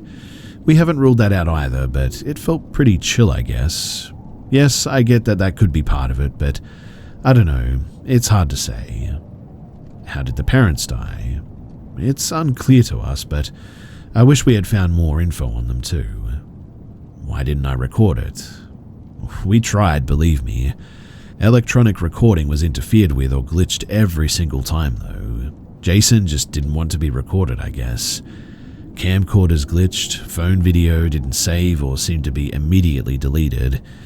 Even audio recordings didn't work around the radio when he was active. Did we ever investigate the history or death records of the house? Did a boy named Jason actually live and die there? We did actually. And we did actually find a record of a death of a 5-year-old boy from illness. But his name was not Jason though. But everything else was in line with what he told us, just not the name. How did a 5-year-old know how to read, write, and spell? Honestly, I have no clue. But he could. I personally always figured that he had picked up some tricks in the afterlife, but who knows? Others have theorized that if his family had this property at that time, that they might have been, well, socio-economically at the top of the class back then. He might have received a better education than most kids at the time, but again, I really don't know. Do you expect us to believe this? Where's your proof? I expect that some people will believe and some won't, and that's honestly fine by me. I'm not here to prove it, I just thought that it was a cool experience and I figured that some others would enjoy knowing about it too.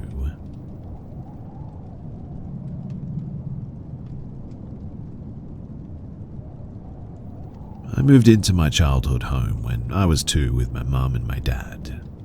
Throughout my life, my mother has always said that she believes that there was a ghost in the house, but I always just kind of brushed it off, I guess. It's not that I don't believe in the paranormal, but the things that she would experience just wasn't anything for me to bat an eye at, I guess.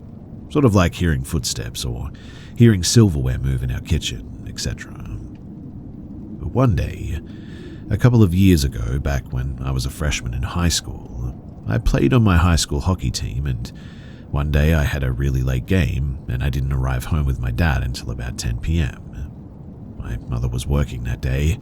She worked as a bartender at the time, so she normally wouldn't get home from work until like 12 a.m. to 1 a.m. But me and my dad, we came home to an empty house as per usual.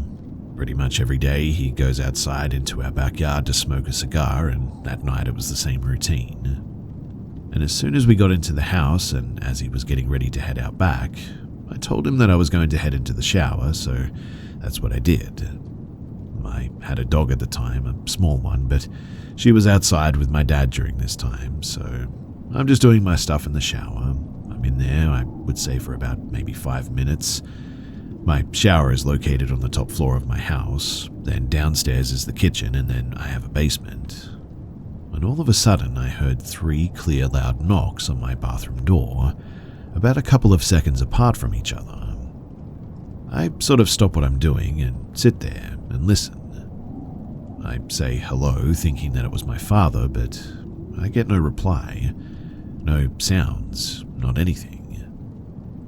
Now, the thing with my house is that it's really creaky, so even when the shower is on, I can hear my downstairs basement door open and close, and you could hear someone walking up the stairs right outside the bathroom door even. But I heard nothing before or after the knocking. So, to be honest, I really just didn't think too much of it. I was a little bit freaked out, I'll admit, but I chose to just sort of forget about it in the moment. I continue in my shower, and another about, I would say 2 minutes passes by, when I hear the same 3 knocks on the door again. Weirdly too, it sounded the same as the first time, like identical. Now, I'm definitely scared, so I proceed to yell, "Is anyone there?" And once again, I receive nothing. So, with the shower still running, I get out of the shower and open my bathroom door to see nobody. No one going down the stairs or anything. I walk out of the bathroom and check all the rooms up there, and I don't see anything. I look out of my bedroom window and I see clearly my dad sitting outside, so I brush it off again and tell myself that I'm just going to finish my shower and get out of the bathroom as quickly as I can. I go back into the bathroom, and as soon as I get into the shower, the same 3 knocks happen one more time. At this point, I am absolutely terrified. I turn the shower right off, and I open the bathroom door again to reveal nothing. Now, at this point, I go outside to ask my dad if he went inside at all, and he said that he hasn't. And genuinely I believe him, because usually I would be able to hear him if he came inside the house again. And to this day, this is the freakiest thing that has ever happened to me in my house. One more odd thing too to add is that this was my first real encounter, I guess you could say, with this possible ghost in my house, but I have one more thing to share. You see, a couple of months after the shower incident, I'm sitting in bed at about 12 a.m. I had just gotten off my phone with my friends, and my parents are sleeping in their bedroom 2 rooms away from me on the 2nd floor of my house. I'm laying in my bed on my phone, just scrolling through YouTube and whatnot.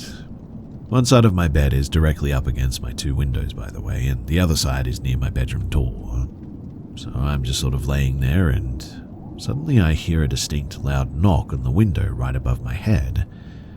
I stood up terrified and tried to look out the window, but it was way too dark to see anything. One knock, and that was all. Nothing else happened that night besides that. I'm still kind of confused by these weird encounters to this day, and I have moved out of my parents' house about 2 years ago now, so nothing else has clearly happened since then, but After those experiences, I lived there for a few more years and nothing of that extent happened since. I have heard footsteps and things moving when I've been home alone, but really nothing like that.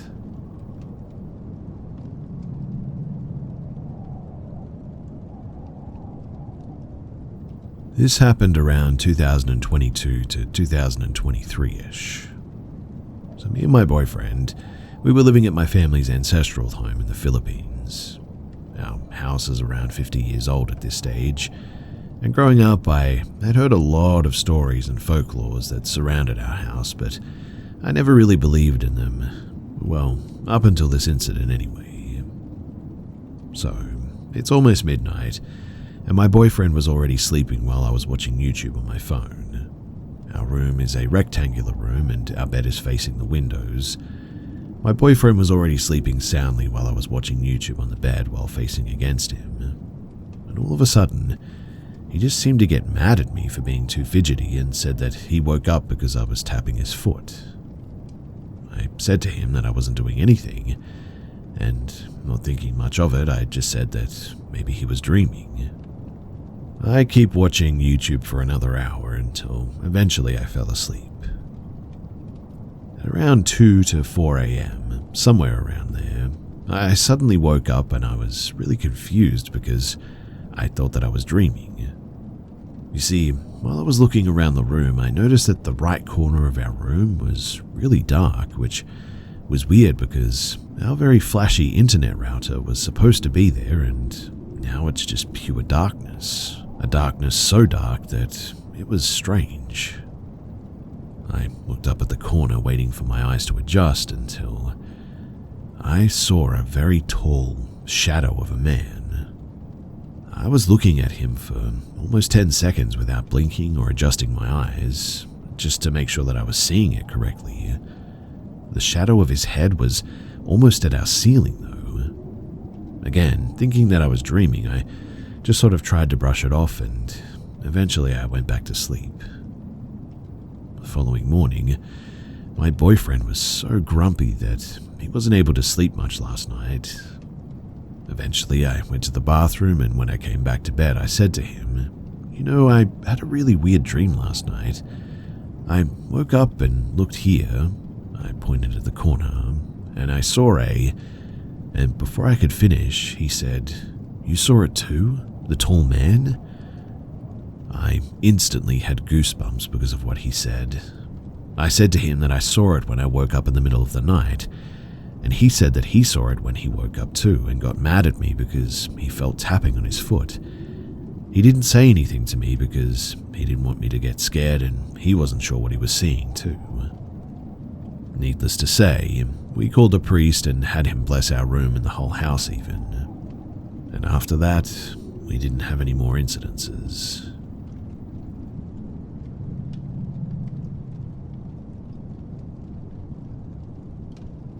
This was about 15 years ago, and it has honestly traumatized me for that long. So I was playing Xbox in my room at night with my window down, and suddenly I got this cold ice feeling in my veins from my head to my toes in a sort of intense rush, and I was rendered completely paralyzed from fear. Literally out of nowhere too, this just hits me in my body, and I knew something was behind me outside my wide open window.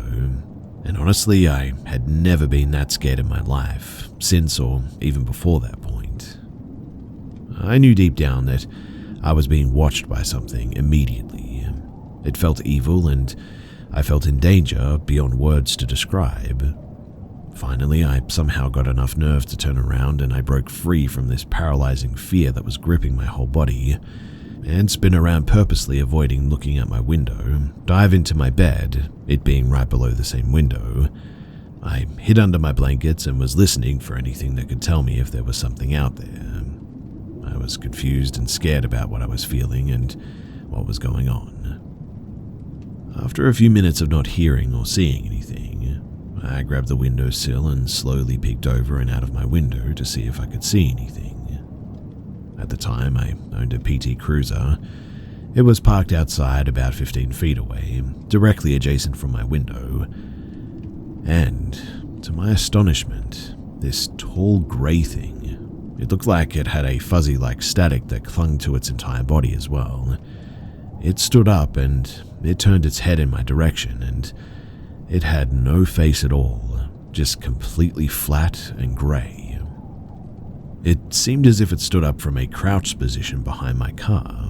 The top of the cruiser was a little below the waist of this thing, so it was extremely tall, and it had really thin arms and legs, and they were long and skinny. I don't remember seeing any hands or anything because I was locked on its, faceless form, looking at me, and this static cloud kind of covered it and made parts of it hard to see as well. Another weird characteristic was that it moved, and only when it moved it made a sound like rushing wind or a river rushing from a distance, almost like white noise, but really loud TV static noise with a wind sound. When it stopped moving, the sound would stop also, and it was a cold winter night with no wind and no sounds either, so because of that it stuck out and was super out of place sounding. This flat, faceless thing turned towards me, and I assume it was looking at me. Then, in the most robotic-looking way possible, its waist turned away from me, then its upper body, and then its head turned away last, and rushed into the darkness, into the field. And without skipping a beat in stride, it walked over a 5-foot cattle fence like it was nothing. As I mentioned before, it made this sort of rushing static wind sound the whole time. The static smoke that clung to its body became really static looking and like a heavy smoke. It trailed behind it and slowly fell to the ground and disappeared after a few seconds. It walked until the darkness seemed to swallow it up and I couldn't see it anymore, and it disappeared. The top of my PT was a little below its waist now. I've done some research on words and things like naked slender man is the closest thing that I could compare it to. I know that it sounds crazy, but that's what I did. So, if anybody has seen something like this and can share their experience with me, I would really love to hear it. I've been fruitless in my search for other experiences or sightings of this thing with the same characteristics as mine. So if you have anything to share, then I would love to hear it. This experience scared the heck out of me so bad, and it wasn't until about 3 years ago that I was, for the first time in 11 years since that experience, actually able to go out into that field to shut the chickens in for the night. I just guess I really feel like I'm going to see this thing again, and when I do, that it's going to try and take me or something. I mean, the way that it looked at me the whole time as it turned to walk away wasn't a fleeing type of action. It's almost like it was like, oh yeah, just wait a little and I'll catch you next time sort of attitude as it walked away. Obviously, this whole thing sounds insane, but I can assure you that it really happened, and I know that it's straight out of like a Donnie Darko-like sort of thing, but it was weird, and I'm 30 now and I still haven't forgotten it. I was 14 or 15 at that time, and I still live in that same house to this day.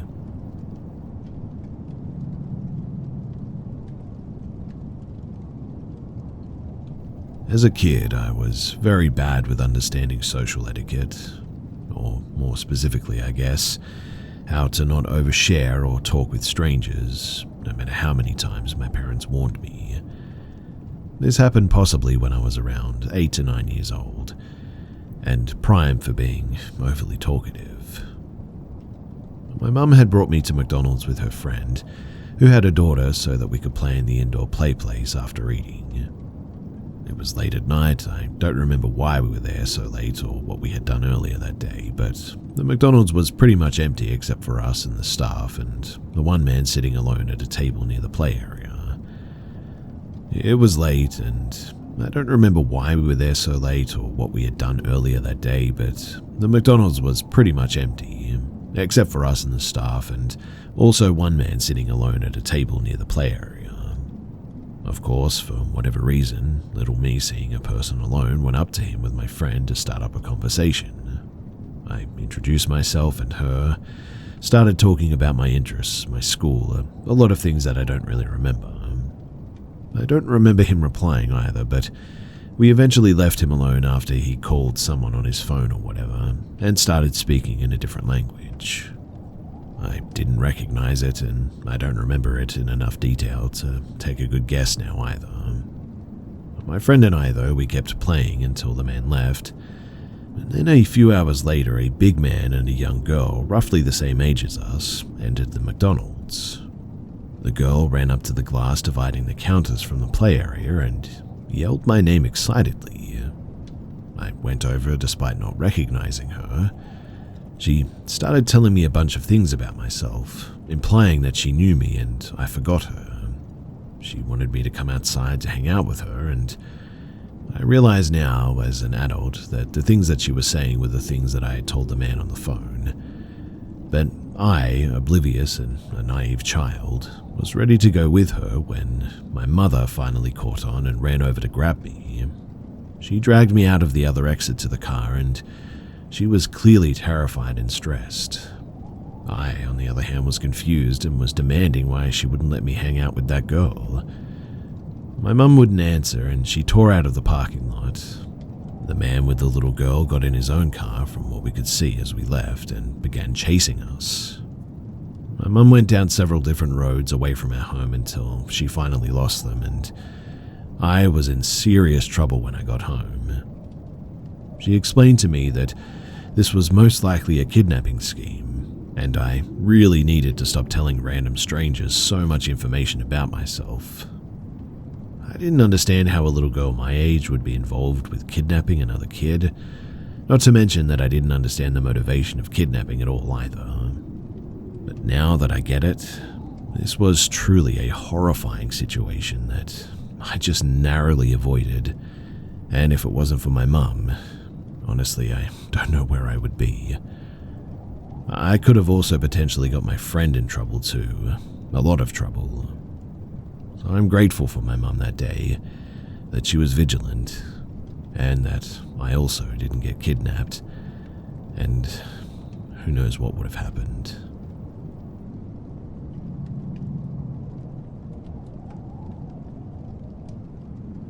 So, for some context, I had a really terrible childhood, to the point where I don't even remember anything from birth all the way to like 13 years of age.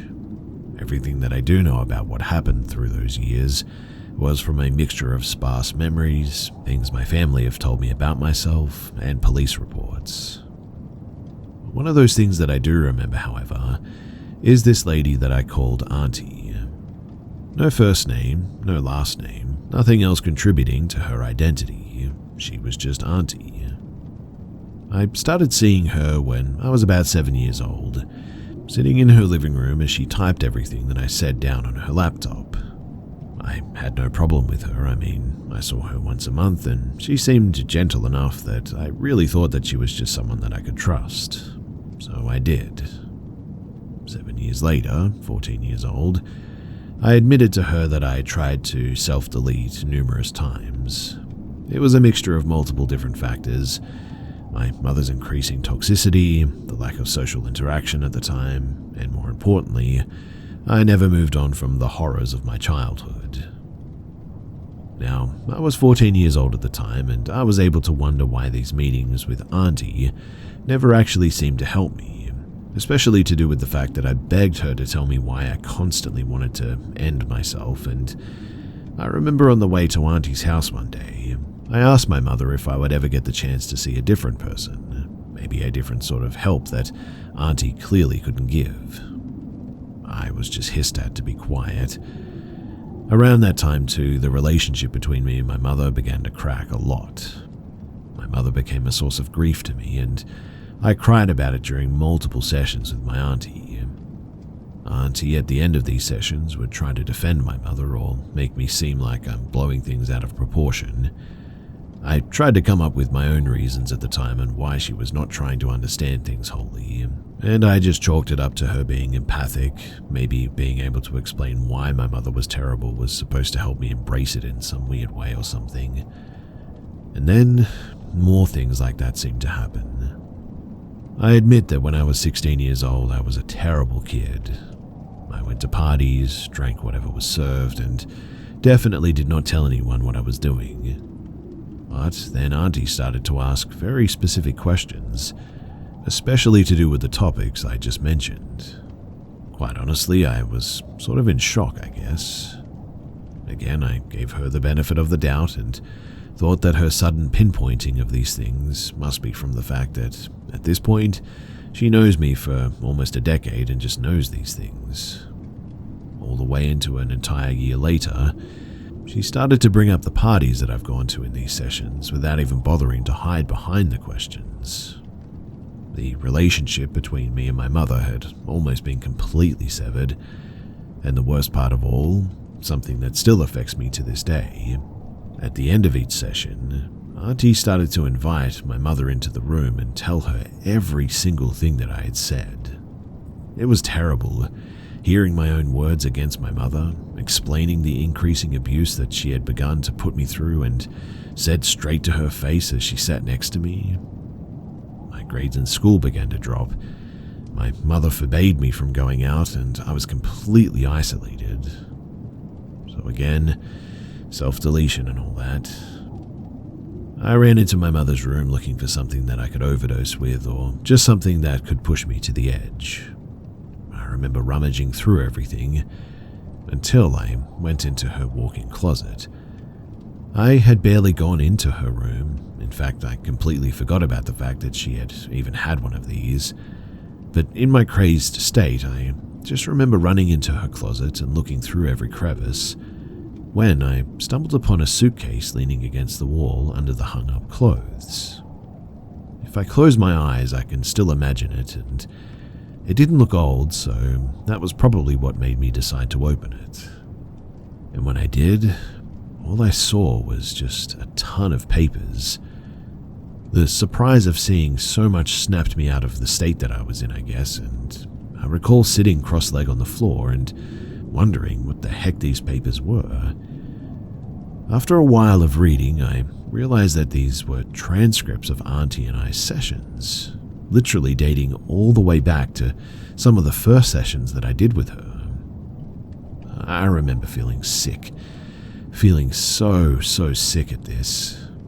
I at least had enough sense to steal a few of the earlier papers to make it less noticeable, and reading through those transcripts just filled me with more and more bitter questions. And so, I decided that night that I was going to end myself after I figured out what was going on.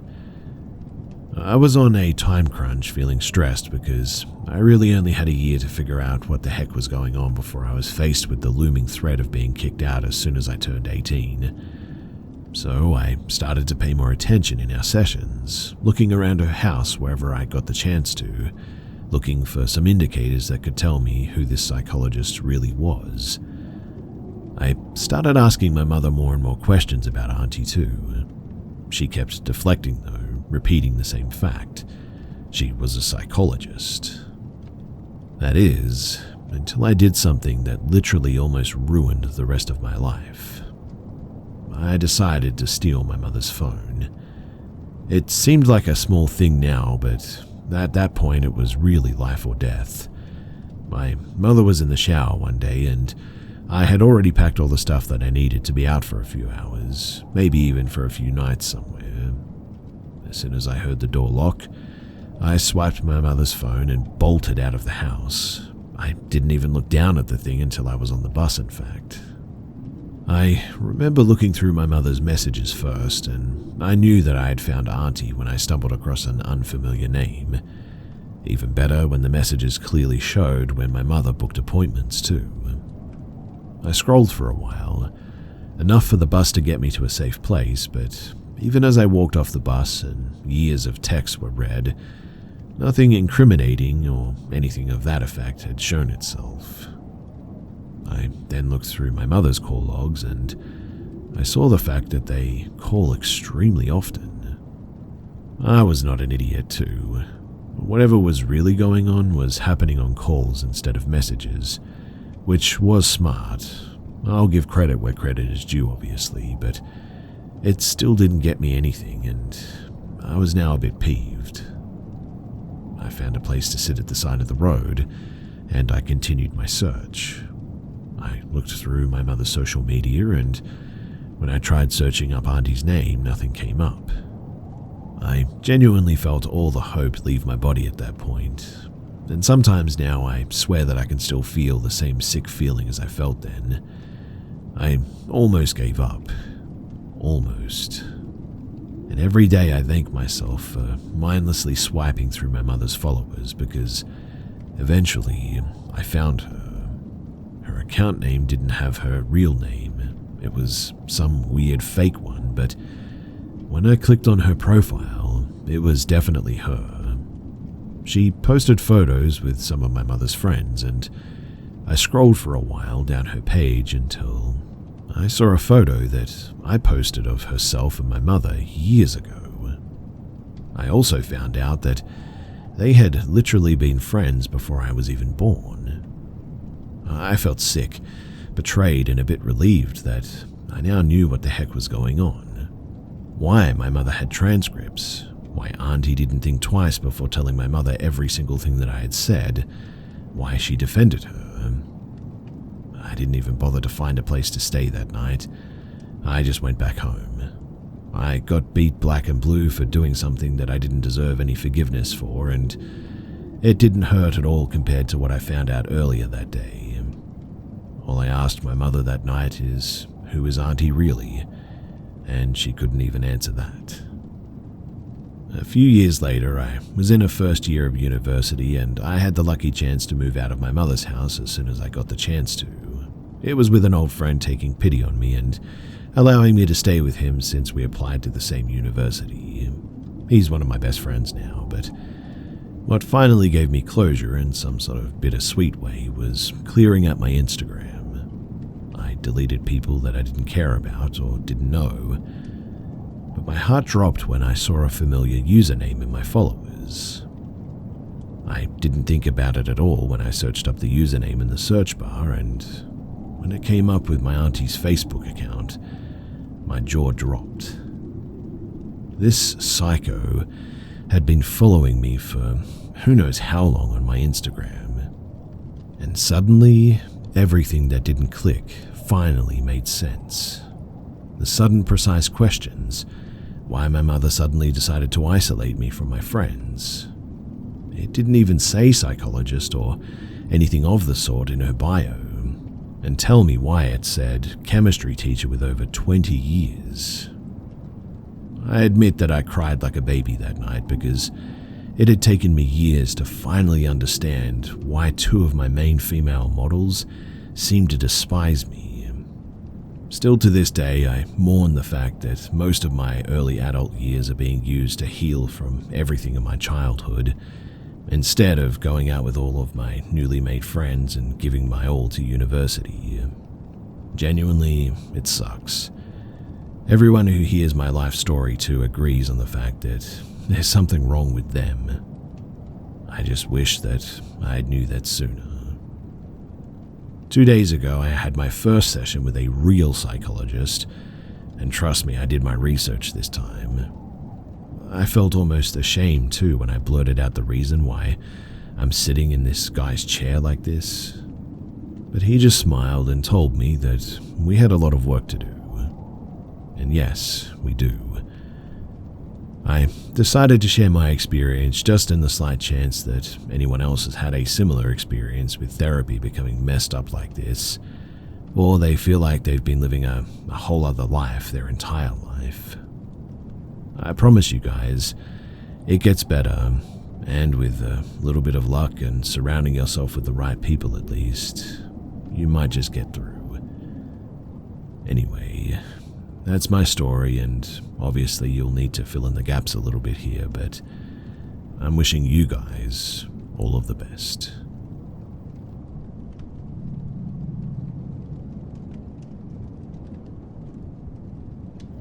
Back when I was 14 years old, my family moved from our home in England to the Republic of Ireland, where we lived for a further 6 years. We had first moved to the northwest of the country, but after a year of living there, we then relocated to the Irish Midlands, as my dad had gotten a new job working in Dublin. My parents had bought a cottage on the outskirts of a very small village that was a stopping point from one of the larger towns to the next. This village was so small and remote, there was basically nothing to do. But not long after moving here and taking to exploring the surrounding area with my border collie, Massey, I eventually found a large stretch of bogland containing a man-made forest. Every weekend or half-term away from school, I took to walking this area with my dog, in which I would follow along a railway line used for transporting peat. However, after months of trekking this very same bogland, I eventually stopped going there.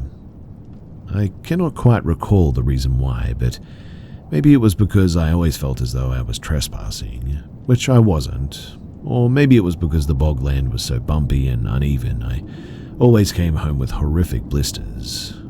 Whatever the case may be, although I stopped going to this bogland to walk my dog, outside of one of the nearby towns where I went to school, there was a public forest, and because this forest was a 20-minute drive away, my dad would take me and Macy there, drop us off, and then pick us up again 2 or 3 hours later. What I loved about these woods was that it was always so quiet, only with the occasional family, dog walker, or jogger passing us by.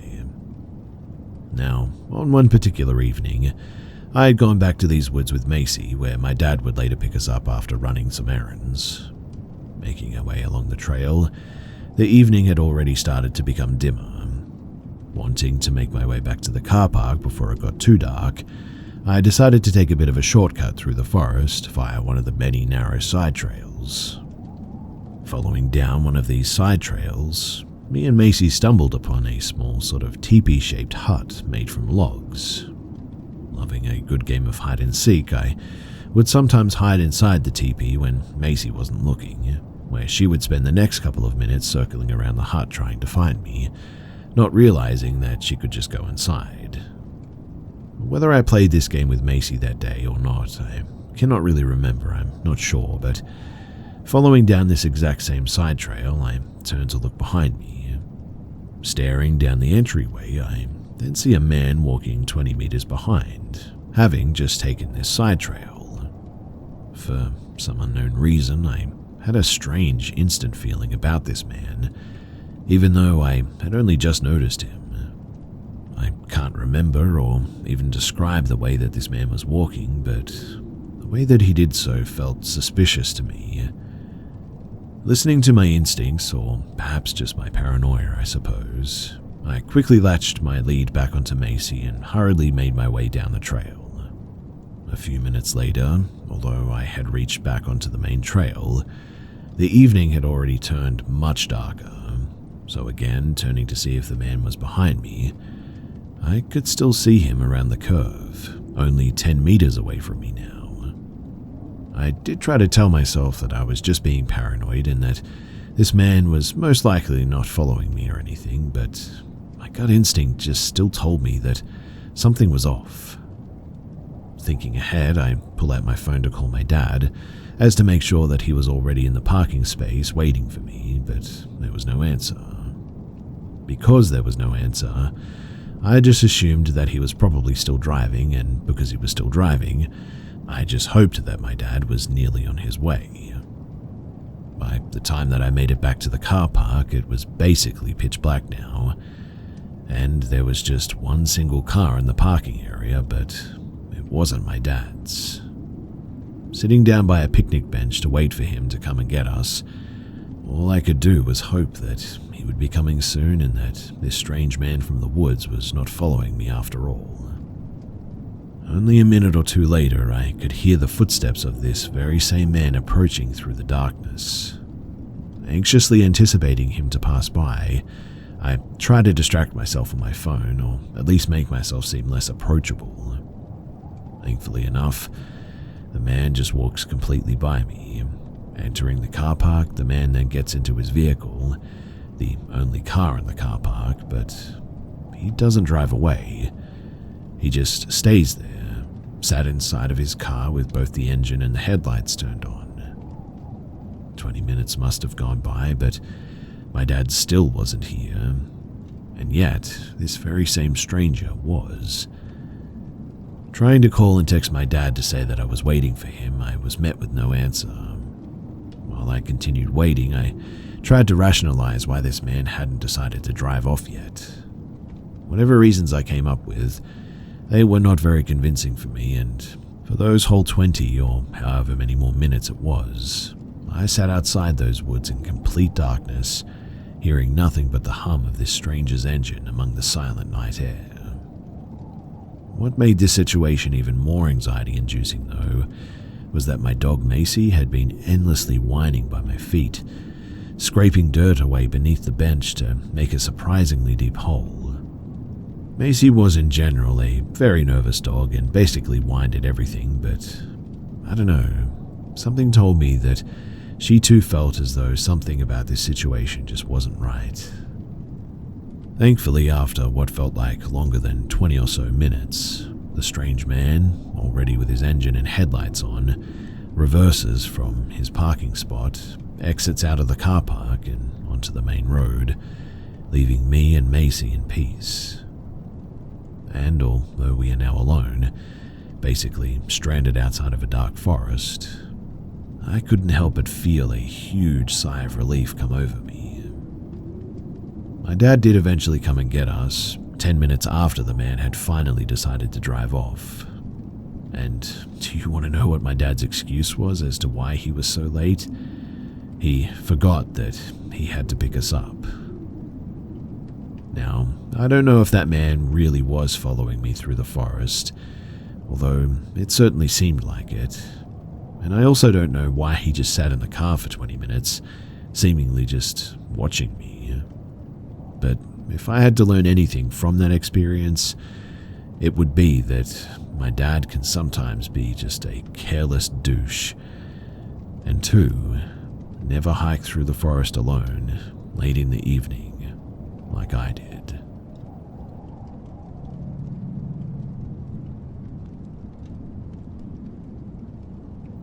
I'm going to try to explain this as short and as best as I can. To give some context, I've experienced sleep paralysis many times in my life, and it's always been very simple. I wake up, can't move, can't speak, and can only watch what's happening around me with my eyes. The first time that I had sleep paralysis was when I was 13 or 14. It was just a shadow hovering behind me, which I could see in the mirror that I fell asleep facing. It had no distinct features, just a shadow. So skipping forward, I'm 18 now. I still have sleep paralysis here and there, but have not seen the shadow since I was 14. This past weekend, me and my boyfriend went down to this friend's house. They always tell me about crazy paranormal and scary stuff that they've experienced, so obviously I've decided to bring my Ouija board. I've had it for about a year, but it has yet to do anything, so I kind of just started to doubt it was real and hung it on my wall. It was about midnight-ish, and we went walking on the train tracks near his house. Decided to stop by a little ghost town because he lives basically in the middle of nowhere, and pulled out the Ouija board. It was only me and my boyfriend's friend with our hands on the planchette. Trust me too, I know the first mistake, but I genuinely started to doubt that Ouija boards were real even. But basically, to sum it up, I asked the basic question, are there any spirits who would like to communicate with us? To then I get a response, GETO, or get ow. Me and my boyfriend's friend and I panicked and said goodbye before we even got the last 2 letters because we knew exactly what it was saying. And that was the second mistake.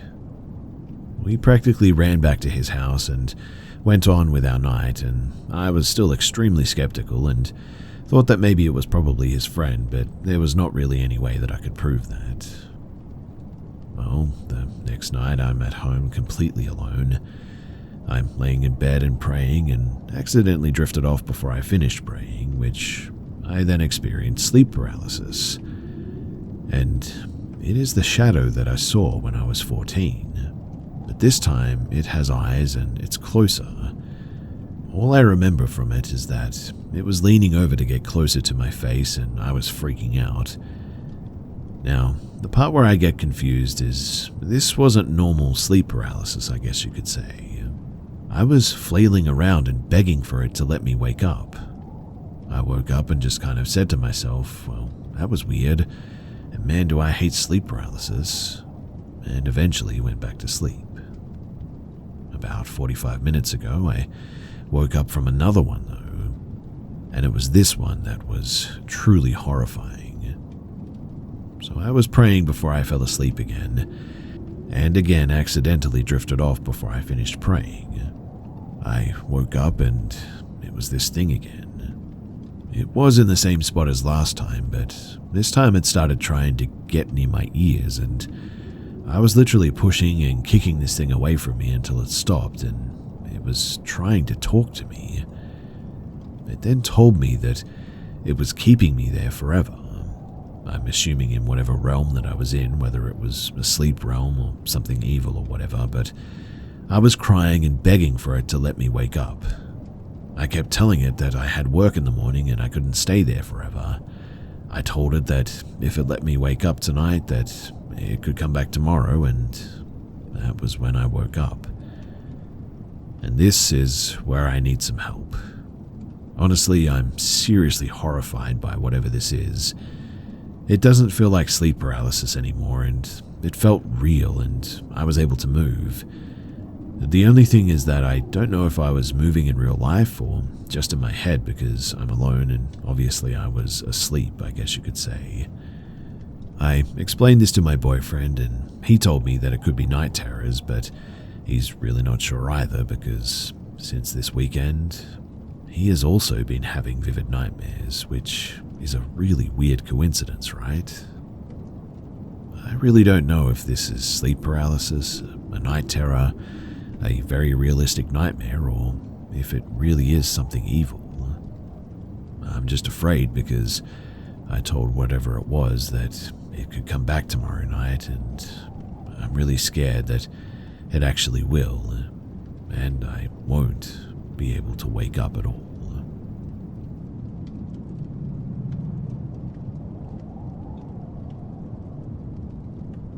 This happened to me a few weeks ago on a warm night when I decided to go for a walk in the forest to my favorite clearing. It's a beautiful spot, located on a hill with an amazing view over a field and off into the distance. I've even watched a few sunsets there, and it has always been one of my go-to places. There's also a campfire there as well, which seems to be used occasionally by other people. I left my apartment around 10 o'clock and I headed toward the forest. The night was pitch black, but I chose not to use a light. I'm really not sure why I chose that, but maybe I just didn't want to attract attention and preferred to enjoy the quiet warmth of the evening alone. Whatever the case, as I walked, I passed an old farm next to the road leading to the clearing. The road itself connects to another town nearby, and I had passed that farm many times before, and I had never seen any animals, people, or cars around it. It always seemed to be abandoned to me, but that night was different. So as I walked past it, an unmistakable farm animal smell hit me, something that I had never experienced there before. It was that sort of typical earthy, musky scent that you get when animals are around. If you know, you know, but instinctively I looked around, hoping to spot something in the darkness, but just as always, the place was completely empty. No animals, no signs of life, nothing except the strong smell lingering in the air.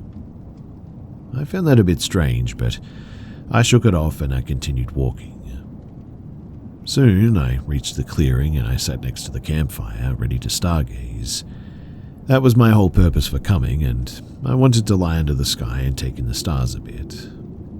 When I inspected the campfire, I noticed that beneath the ash there were some embers still glowing. There was also firewood stacked nearby, left by whoever had been there before. So I decided to rekindle the fire using the leftover wood, and soon I was lying on the ground next to it, just sort of stargazing and watching up in the night sky. For a couple of hours until midnight, I enjoyed the peaceful night too. But eventually I ran out of firewood. I didn't feel like venturing into the woods for more either, so I let the fire die out and I allowed myself to drift into the quiet darkness. But then, like out of nowhere, Suddenly I hear footsteps. They were coming toward me from the gravel road, loud and distinct in the silent night.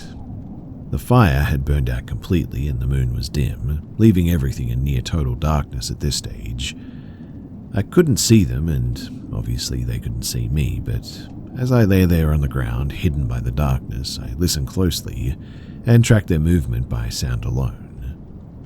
As the footsteps passed me, I got up and I started following them. It wasn't strange to me at the time. I was heading home, and they just so happened to be going in the same direction toward my town.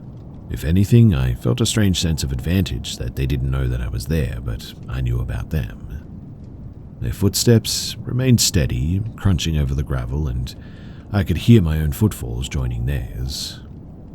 But then, all of a sudden, without warning, their footsteps just vanished. Gone. I stopped, confused. I didn't really think much of it at first and continued down the road, passing the farm again, but something nagged at me, so I paused, turned around and waited, expecting to see someone emerge from the darkness behind me. Maybe I had somehow passed them without noticing. In the near-total darkness of the forest, after all, it was possible, but no one ever came out. I stood there for quite some time too, staring into the darkness, waiting for a moment, a sound, anything, but there was nothing. No footsteps, no rustling in the trees, no sign of anyone. And that's really when I became unsettled the most. If it had been a person walking ahead of me, they wouldn't have known that I was there, which means that if they suddenly heard another set of footsteps behind them, it could have startled them for sure, and if they had jumped off the road onto the forest to hide or escape, there should have been some noise, branches snapping or leaves rustling or something, but there was nothing. I didn't think about it too deeply until a few days later when I replayed the whole scenario in my mind, and the more I thought about it, the stranger the whole situation becomes. Really, I'm not sure what to make of it, but that's why I'm here. I would really love it if you guys could help me figure this one out. Were those just a couple of people walking out in the night like me, or was there something else going on? Also, I should probably mention too that the next day when I went back, I could clearly see my footsteps. You could see the imprint of my shoe and all, but there were no other footprints anywhere. I don't know. The whole situation is weird, and I would love your input.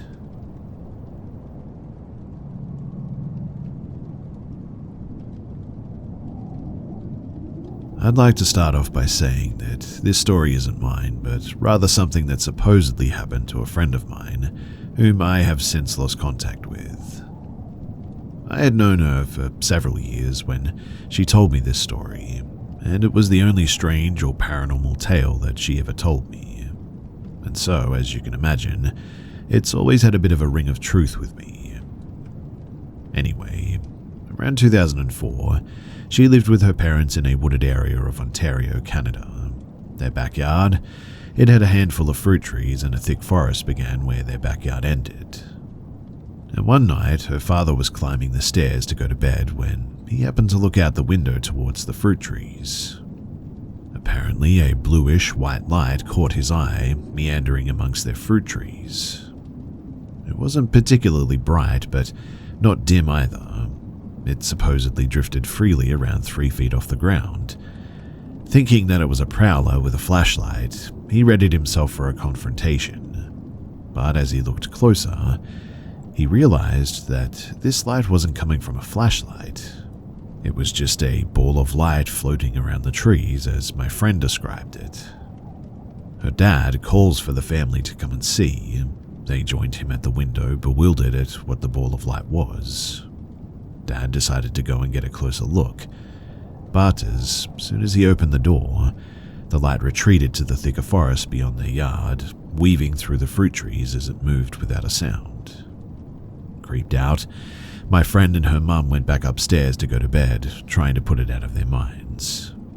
Her dad, though, He stayed up a bit longer, staring at the window, mesmerized, watching as this light returned to the yard and just floated around. Eventually, it drifted back into the forest and disappeared. The following morning, my friend woke up to their father shouting in a panic. He had gone blind overnight. Her and her mum rushed him to the hospital where the doctor examined him. The doctor told them that he typically only sees this kind of retinal burn from people welding without a mask. It was determined that her father's blindness was thankfully temporary and should pass within a couple of days.